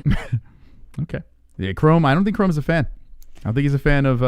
Chrome is not a fan. I think he's an Usman fan. I don't think so. But he's not wrong. He's not the most active of champions. You're not wrong. Wonderful, wonderful. You guys did great. But come on. The interview went, Law of Goat, do you see what we did? Moss, we saw your Instagram. Law of Goat, did you see? Moss, we saw your Instagram. JBH, we don't prep for interviews. Everyone, no shit. Oh, it's funny you said that, Jesse, bro. Because every interview I've seen you come in and say, oh, good interview, guys. And you wouldn't have known jack shit had Moss not said anything. So shut your fucking trap. How about that, Jesse, bro? I'm going to... The fuck? You're so full of criticism. What interviews have you done? I'd love to know. All right, listen. What are you getting so triggered for? That's what he wants. Jesse's bro, let me just say this. I'm going to use that $2 to buy a box of Kleenex, and then just send me your address. I will be sure to send it to you. Maybe I'll sign it. Wonderful, wonderful. I'll sign it. 3 more months to brown belt with my holes. Yeah, baby. There you go, Martin. Martin, hey, baby. Woo! What is brown belt? A year? Get that brown belt, baby. Get that brown belt. Brown belt's a year, right? I think it's a year. Thank you. Thank you very much for awesome. that. We're looking forward to the upgrades and belts in the chat. Hit the like button. Let's move back into the news. Okay. According to Alexander K. Lee of MMA Fighting, if Khabib Nurmagomedov needs a reason to come back, Kamaru Usman is the challenge he's looking for. He don't want that smoke. Let's get one thing out of the way first. Khabib Nurmagomedov is not coming back, at least not anytime soon. So let me write an article about it. Wonderful, wonderful. Like, what the fuck? I interviewed the Blue Jay sitting on my fence earlier. He was a man of few words. Did you pull up his Instagram and go Thank you, Chrome. Right. I actually want to see that interview. I would tune in. I hope you recorded it. Why would this guy write this article? Like, think about it. Listen, he said, don't tell that to Dana White, though. The UFC boss has gone back and forth on the topic of Nurmagomedov possibly returning from retirement. One moment saying that he won't push for the Eagle to defend the lightweight title he still officially holds, and the next saying that his promotion has yet to move on from Nurmagomedov, despite the man himself insisting that he's looking forward to a new champion being crowned. As absurd as White's pursuit has become, one can understand why he's being so persistent, primarily the fact that during Nurmagomedov's unbeaten run, the UFC has emerged as a potent box office draw, arguably second only to his longtime rival Conor McGregor. White has publicly salivated over the thought of matching the two up again after their UFC 229 grudge match broke UFC pay-per-view records. Former Bellator champ Michael Chandler made a spectacular debut at UFC 257 and then called for a fight with Nurmagomedov, suggesting that he could be the man to stop Nurmagomedov from reaching 30-0 should he compete again. And of course, there's always the fantasy matchup with GSP that both men have teased in the past. But GSP isn't coming back yet either, so it's unclear at this point what the UFC's matchmakers can offer Nurmagomedov to convince him to reverse course away Leave from the the guy sunset. alone, man. He's fucking goat somewhere in the hills. At Just least let it him, was before UFC 258. leave him alone. The in-cage pairing of Usman and Nurmagomedov isn't a new suggestion, but it's suddenly much more enticing with Usman having cleared out the current crop of compelling welterweight contenders with his thrilling third-round TKO of Gilbert Burns. Nurmagomedov became champ in 2018, Usman the following year, and there was never really a moment since that it would have made sense for the two to talk up a potential super fight. Nurmagomedov was blessed with the natural rival in the Bash of McGregor, then found himself with two fan favorite challengers in Poirier and Gaethje. Usman also had a ready-made feud for his first title defense against Covington, and then he followed that with an earlier than expected encounter with unlikely 2019 breakout star Jorge Masvidal. Yeah, everyone would like to see this fight, of course. We've brought it up before, but I mean, let's be serious. It's not going to happen. So it must be a slow news day, you know? Well, they're really pushing for it. They said, long story short, they took care of business and now find themselves with few options. That helps to explain both Nurmagomedov's desire to step away from fighting and Usman's call for a rematch with Masvidal about that headline 251 that drew a reported 1.3 million pay-per-view buys. Practical considerations outweigh competitive prospects right now, except for one, which was each other. Okay. Do you want to see that? No, I think it's stupid. I think It's not so stupid. I mean, stupid. it's great. Khabib's not going to fight a bigger guy. It's just not going to happen. See, wait, you're saying Khabib loses? No, I never said that. I said he's not going to fight a bigger guy. It's not even an idea that should be put in people's heads because Khabib won't take the fight. You know what's bizarre? Everyone was all about, like, Khabib fighting GSP, blah, blah, blah, blah, blah. Mm-hmm. You know, and Khabib having a shot against GSP. Mm-hmm. But But then a lot of people are saying, yeah, Khabib's afraid to fight Usman. So then, I never said that. No, I'm just saying, I'm saying people. I'm not saying Jesse. But you're a little defensive, Jesse. Well, because I don't want that assumption to be made. That's not what I'm just saying. It's weird, the people that are saying that. Maybe they're admitting that Usman is better than GSP. Well, he's bigger.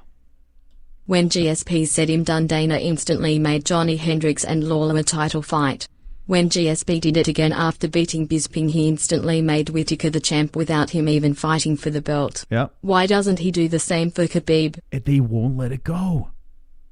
Because the only thing I could think of is maybe Khabib keeps telling everyone he's done, and behind closed doors, maybe Khabib said to Dana, listen, I'm going to go out, I'm going to keep saying I'm retired. You be the bad guy. And if the right thing comes up, I'll come back. Maybe that's what's happened. Maybe the UFC's taking it on the chin. Maybe Dana's taking it on the chin, looking at the guy constantly begging him to fight. But behind closed doors, maybe Khabib is leaving that door open. It's the only thing I could think of. It's the only thing that makes sense. Yes. Because why is the UFC doing it? There's nothing else. Like, they've never done it before. So it doesn't add up. So that's the only thing I could think of. Who knows? We would all like to see Khabib come back for 30-0. It'd be a mega night, and especially against the 170 champ, it would be fantastic. You know, you ride out, like that's how GSP rode out.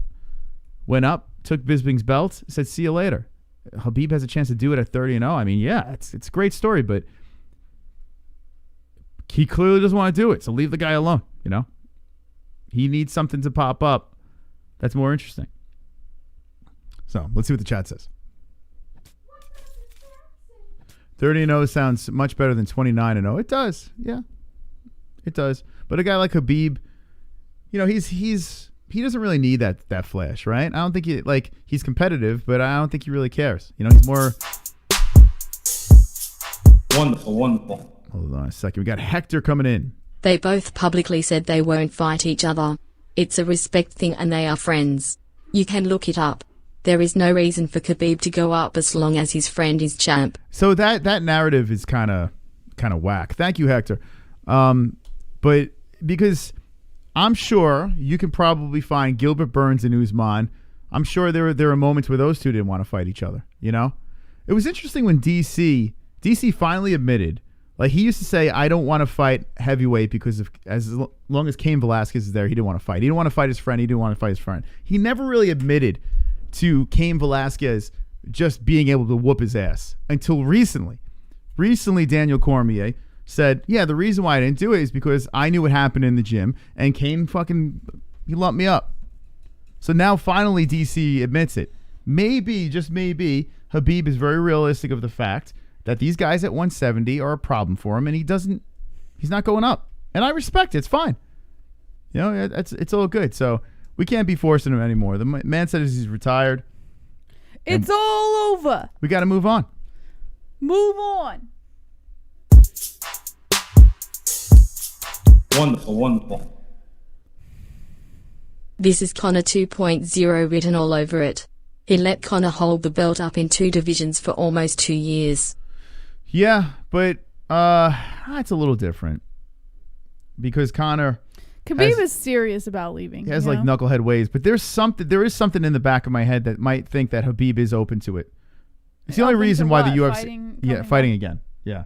I think he is open to it. I think like I said, the UFC is playing the bad guy here, and so Khabib looks good. Nah. Because he smiled. You saw him on like Looking for a Fighter when Dean Thomas was talking to him. And Khabib kind of smirked at him. He said he loves the sport. He still is just as passionate about it. Like, the fire's still there. So I think Dana sees that and realizes that Khabib is not completely done. You know, maybe he might say it to the media, but that's not what he says behind closed doors. That's the only thing I could think of. Other than that, it just wouldn't make sense. I need to move on. I've had enough of this topic. I'm so sick of talking about people that potentially will never fight again. You spit on my arm. Look it's right there. It's COVID.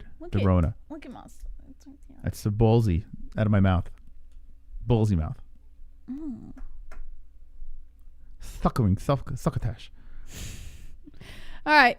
According to the Donate Boy. Wonderful. Maluma. Usman said he will never fight Khabib. He said that's his brother and he won't do it. Listen, guys. I mean, money talks. Money talks, man.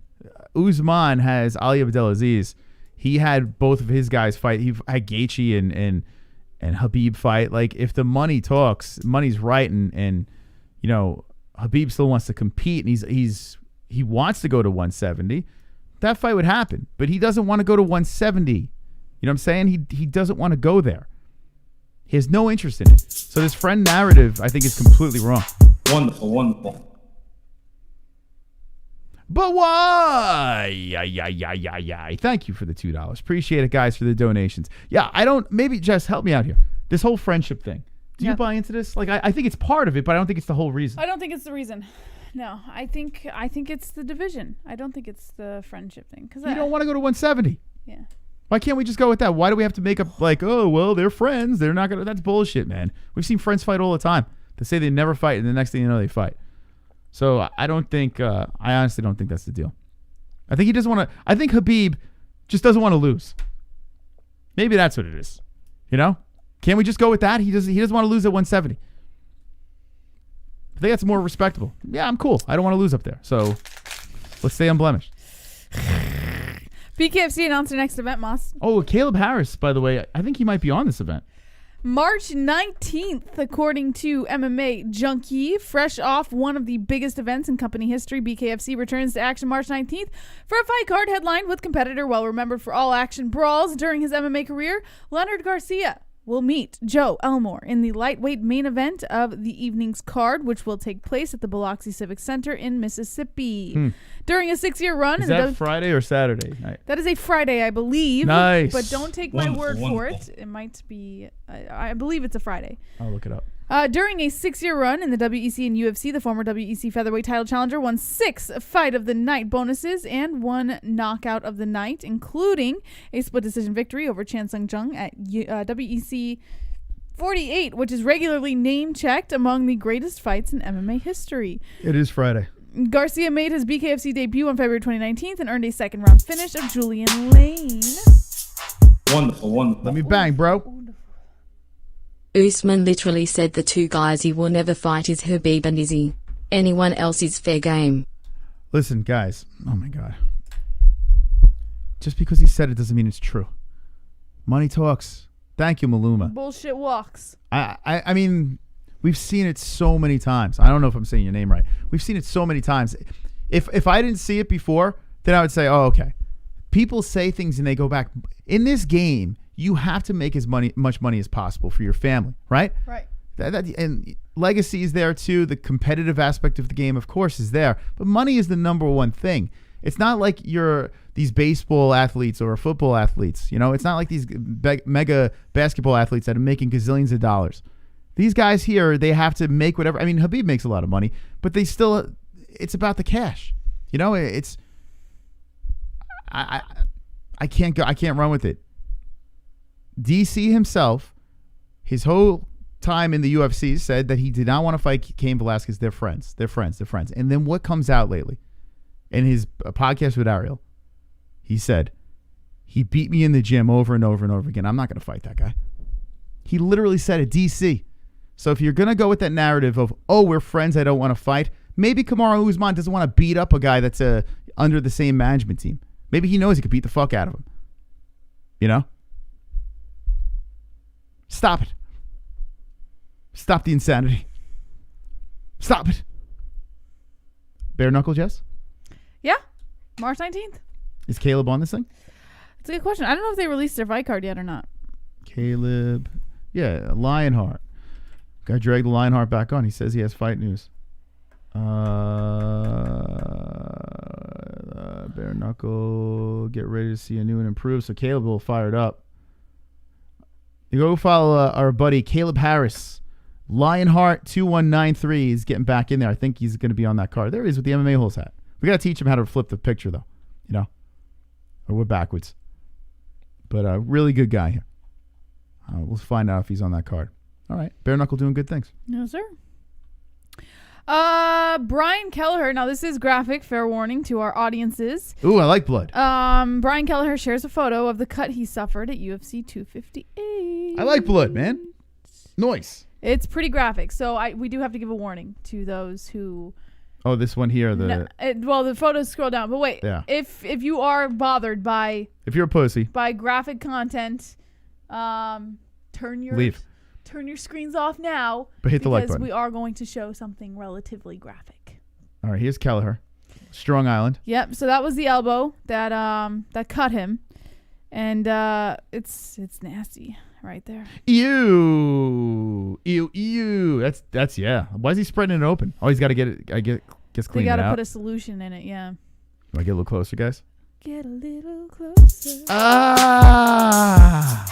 Wonderful, wonderful. Maluma. Should flush it out with the Lux. But by that logic that would mean Usman is ducking Khabib. But that's not true. Plus those Dagestani boys have loyalty. Listen, I hear what you're saying. I'm just going by facts.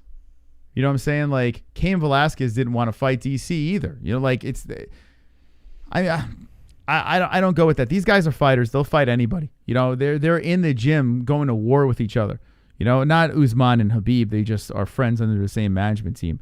Listen, there's respect between the guys, and Khabib does not... Name one 170-pound fighter that Khabib's willing to fight. Name one.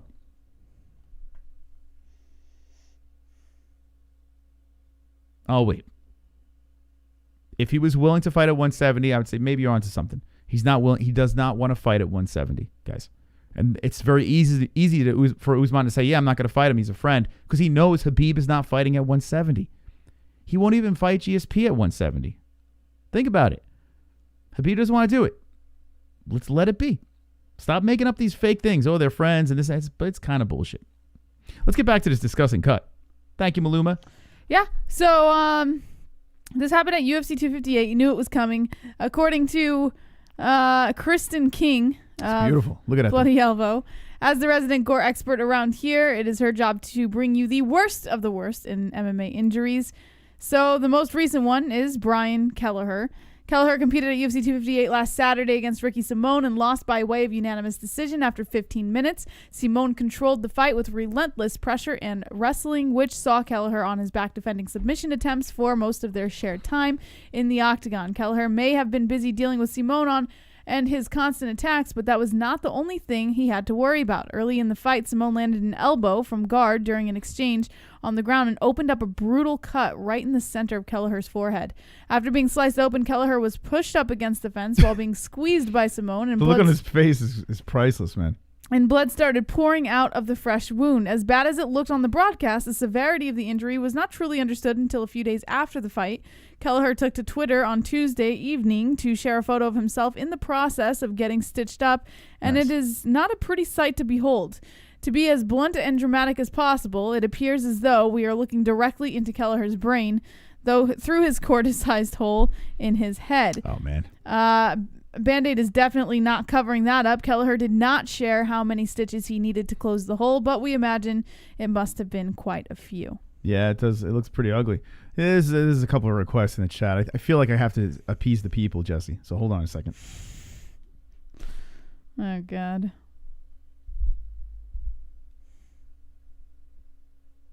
It's your forehead.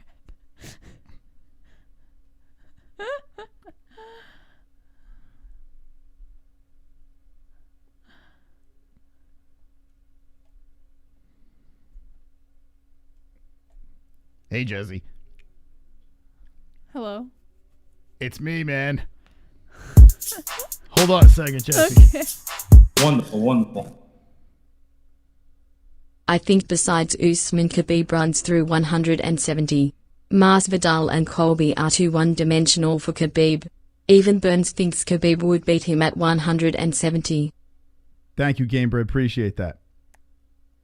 Hey. How are you doing, Kelleher's Scar? Yeah, it's me, man. It's Kelleher's Scar. How's it going? Wonderful, wonderful. How's it going with you? A little deep over here, Jesse. Yeah. Can you feel the brain or no? Oh, yeah. My brain has a tongue in it, Jess. Check this out, and teeth. He hit me so hard that I'm showing my teeth and my tongue. Okay. I don't know. I've never interviewed a Scar before. Ask away, Jesse. I mean, listen, it's the first time for everything, and I got to say, that was a little rough, man. He hit me, that Simone guy, and here I am. Happy birthday. Yeah. So, did you know you were coming this whole time? Or? Oh, yeah. It's good to be here, man. I like Kelleher's face. It's a good real estate over here. Everyone can pretty much see me. The ladies like it. You know what I'm saying, Jesse? Wink, wink. What are you going to do when they close you up? Oh, well, I'm just going to, hibernate for a little while. Hopefully I get let back out again and get that puss. Okay. I like that for JJ, Jesse, even though I look like a vagina. Yeah, you do. You know what I could do with that thing, Jesse? Look at me. Okay. This is, I can't, I'm sorry. I can't interview you. Ask away, Jesse. I'm just Kelleher's cut. I don't have any questions for you. All right, Jesse. All right. It's a good talking to you, and you look wonderful, wonderful. Oh, thank you.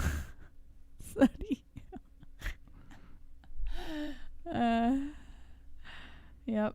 Okay, that was Kelleher's cut. That was nice. Thank you. Okay, as per requested. What else do we have, Jess? Yeah, Jake Paul.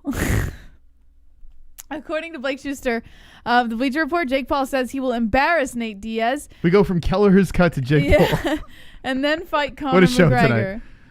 Tonight. Jake Paul is back to goating Conor McGregor. All right, next. What else we got, Jess? Okay, come on. This is good news. It's not. He's talking No. about Nate Diaz. Don't Listen, do that. okay. I still have to take up time, and you can't skip past my shit. Let me just talk here.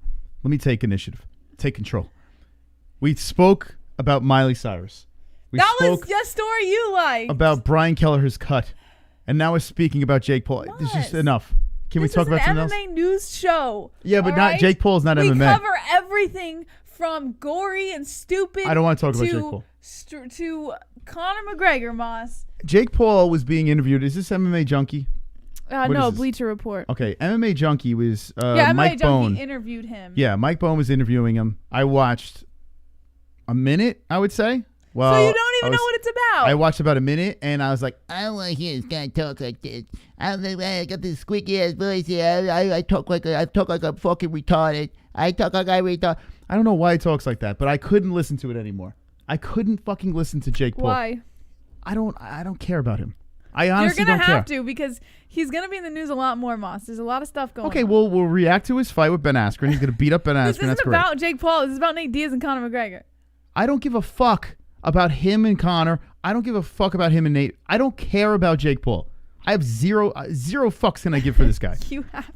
You have to be open-minded, Moss. I don't have to cover the news. I'm sure there's an audience for this, but I am veto. Fuck this. Listen, we'll get through the news. I'll talk about something else. I'll open up phone lines. I'll do whatever. I am not talking about it. I have to Please. cover it. It's no, my you don't. job. Your job is to not do that ever again. All right. You're angry. Kelleher's cuts. He's getting angry. UFC targets Mike Perry versus Daniel Rodriguez for April 10th. Can you give us your best Valley Girl accent? Hold on. Like, oh my God. God. My God. My God. Moss, give me a butt. God. Give me a butt. Really? What are you doing over here? Look at that butt. There we go. Butt.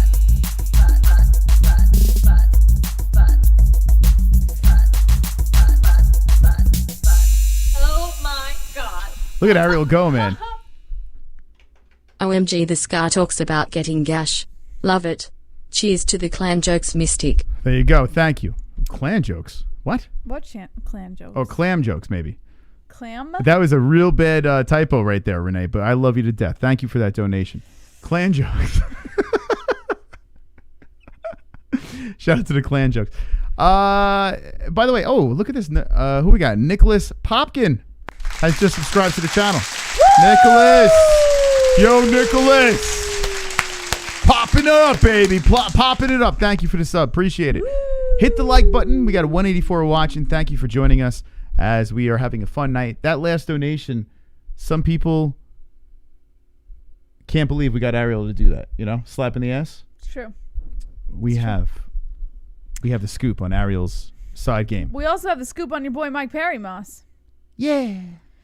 Mike Perry versus Daniel Rodriguez scheduled for April 10th. Well, not scheduled, but targeted. According to Nolan King and Farrah Hannon of MMA Junkie, Mike Perry has his next fight lined up. The UFC is targeting a welterweight fight between Perry and Daniel Rodriguez for his April 10th event at a location and venue to be announced. Two people with knowledge of the matchup confirmed the agreements are in place, but asked to remain anonymous as the promotion has yet to make the official announcement. Fighter Path was first to report the matchup. Perry, who's 29 years old, has lost 6 of his most recent 9 outings. Yeah, he's got to get a win. His most recently competed against Tim Means at UFC 255 in November and lost a unanimous decision. Following 3 straight wins to kick off the UFC tenure, Rodriguez had a 9-fight winning streak snapped against Nicholas Dalby at UFC 255 in November. In August 2020, Rodriguez called for a fight against Perry during an interview with MMA Junkie. Yo, Dan coming in. Wonderful. He's coming in hot, Dan. That was how Diane Sawyer referred to then 21-year-old Britney Spears during their 2003 interview. Why Claire Crawley finally caved and reunited with Dale Moss after their breakup. Goal by Roma. A regular mistake by cars driven 50 miles a day. Can you give us your best Valley Girl accent? Thank you. Renee! Oh my God. My Moss, God. where's my butt? My God. Move over. My God. Really? Look at that butt. Butt.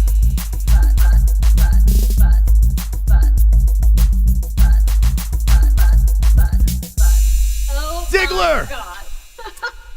Diggler. Haha, what a fail. Epic quote to Jaden, gimme a butt, I meant clam, me a haha, butt. whoops. Love you, holes. Cheers, My man. fam. How Give about me a Renee? butt. Two of the Ariel ass He slaps. meant clam moss. Yeah. All right. So now it makes sense. Yeah. We'll keep those clan jokes behind closed doors, Jesse. You know, when we get frisky, I get all racist and be like, "Oh, I'm a Klansman." That's fake. Or is it?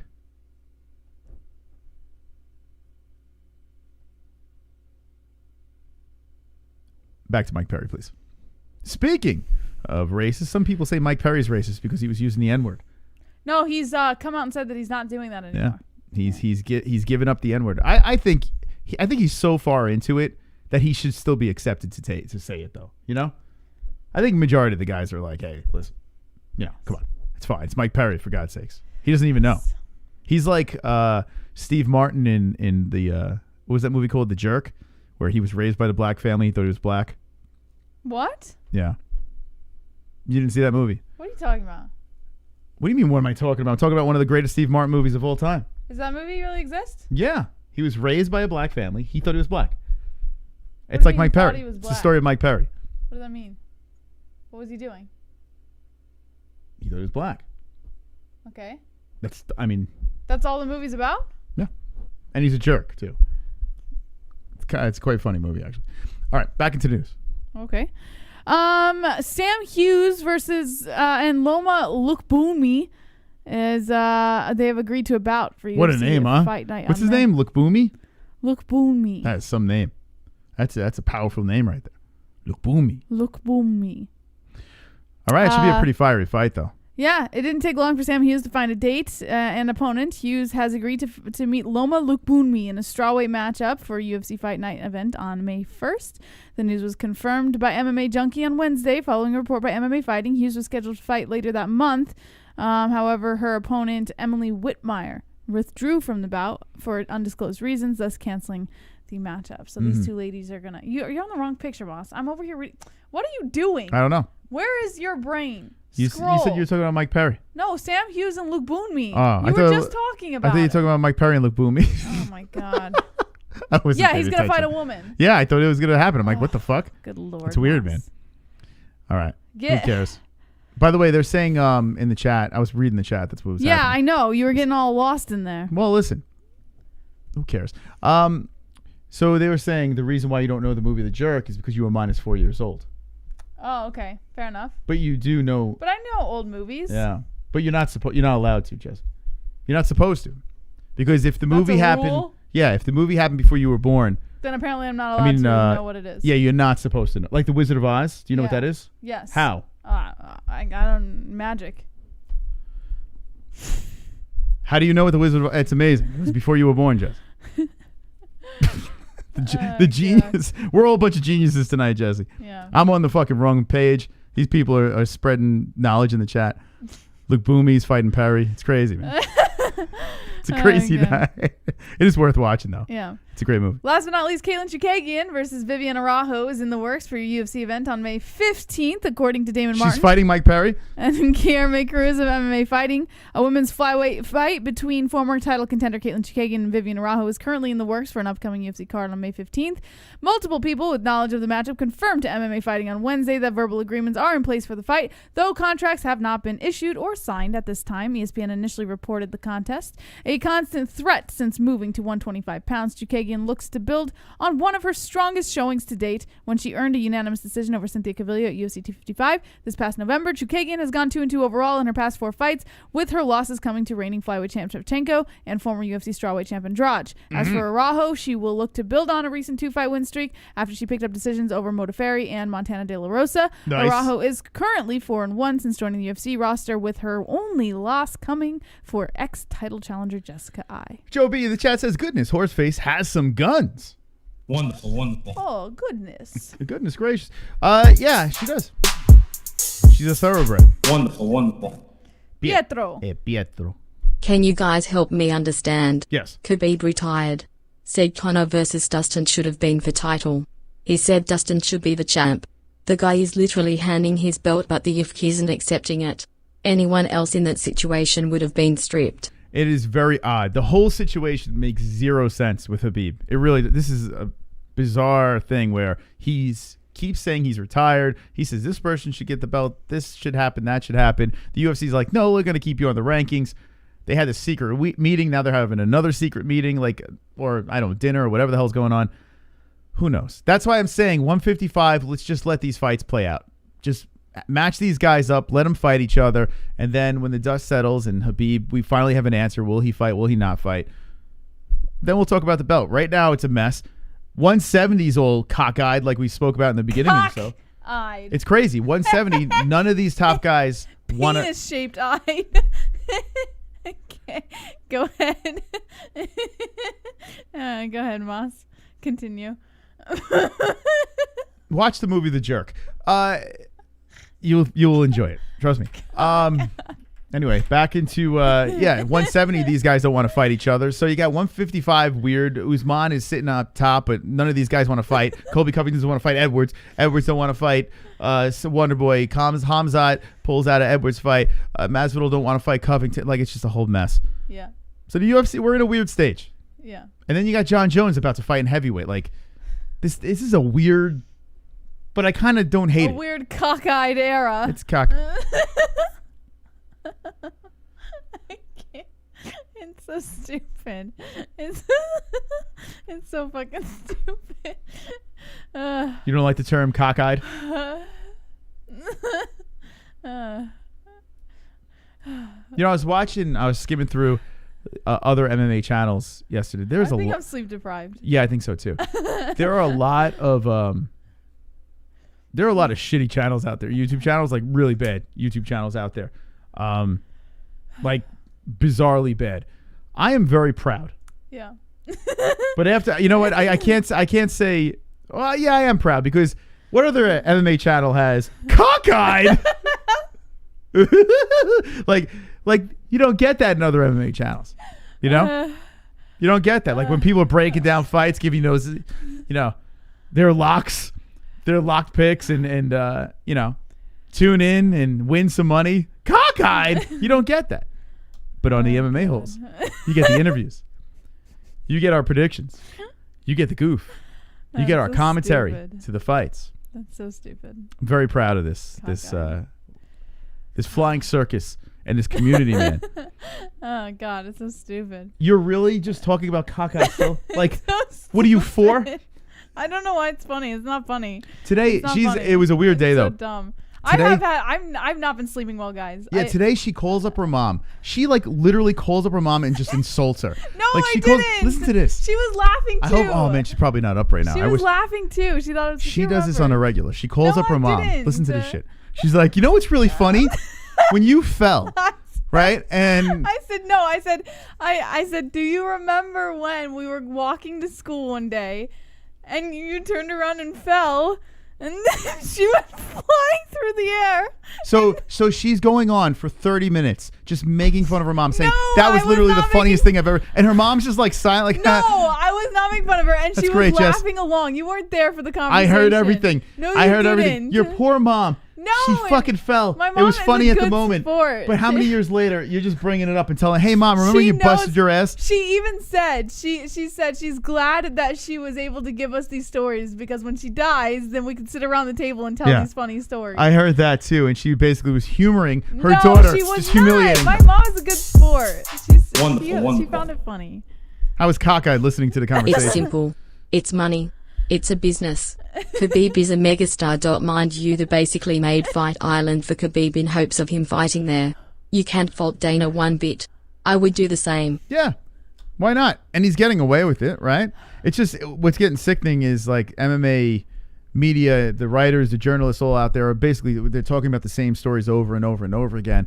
And like we're sitting here like, okay, well, let's wait. Let's not speculate anymore. Whenever they announce something about Khabib, then we'll talk about him.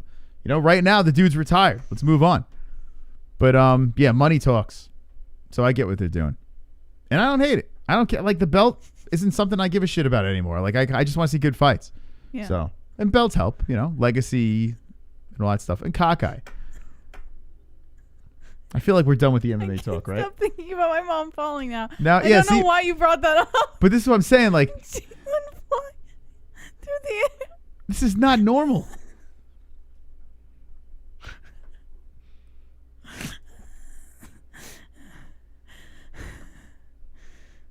What's for dinner? Anything good? What are we eating? Salad. Salad. What kind of salad you gonna make? What kind of salad we gonna have? I need sleep. You need sleep? I You didn't have a cat nap like I had. Anyway, let's look at the card that we're reacting to this weekend. We're gonna do Ghost lady. every time. Every time I try to get back on track. Sorry. I'm so sorry. Go ahead. I gotta go. Oh God, I'm gonna pee.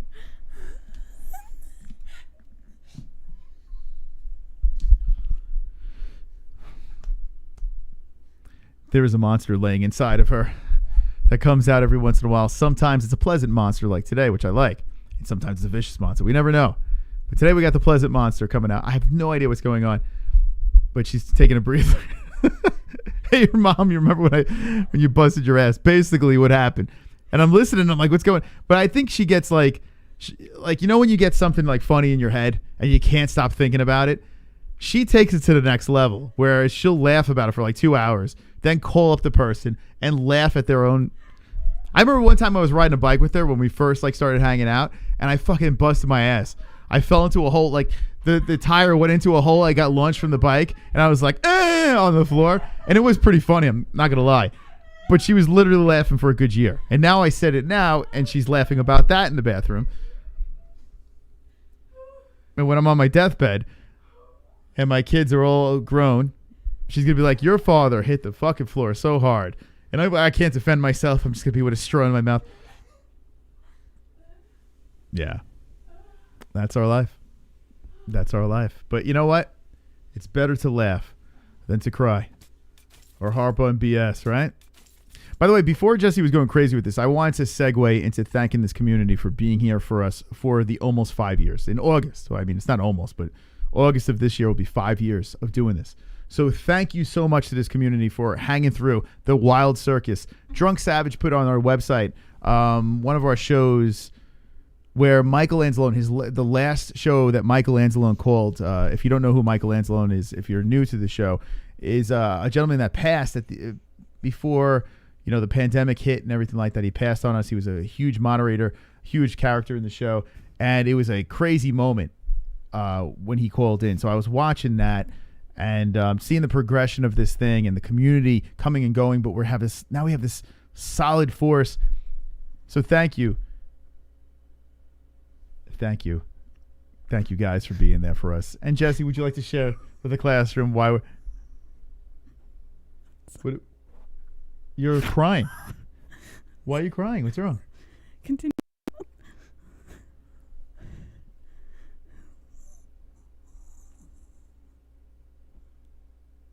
What's going on? Are you thinking about the bike or your mom? What are we thinking about? Or both, side by side, happening? She's crying. Well, I guess we got to end the show like this. Can you get through the outro or no? You can? Okay, well, shout out to our sponsors. Jesse's going to say,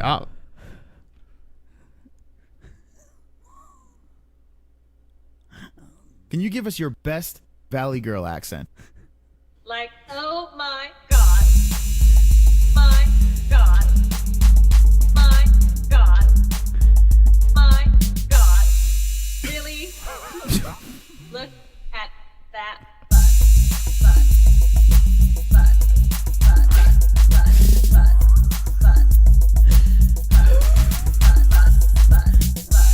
Oh my God. Mystic, the best stories will be told when we are all dead.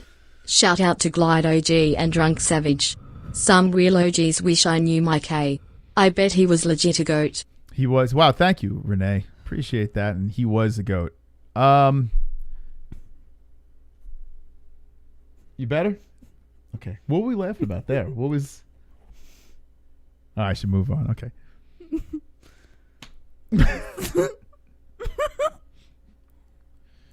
I tell you, man, it's always interesting here on the MMA-Holes. All right, we're going to get out of here. JB, are you able to pull it together or... Thank you to all of our sponsors. What, you just fucking... Stop laughing. Here, do it like this. Thank you to all of our sponsors. Ballwash.com, link in the description. Promo code MMA-Holes for 20% off. Lux Bidet, link in the description. 10% off at checkout. mysticrootcbd.com. 20% off, promo code MMA-Holes, and ESPN Plus. Get all of your pay-per-views over there, link in the description. Thank you guys for your continued support. And don't be an a-hole, be an MMA-hole.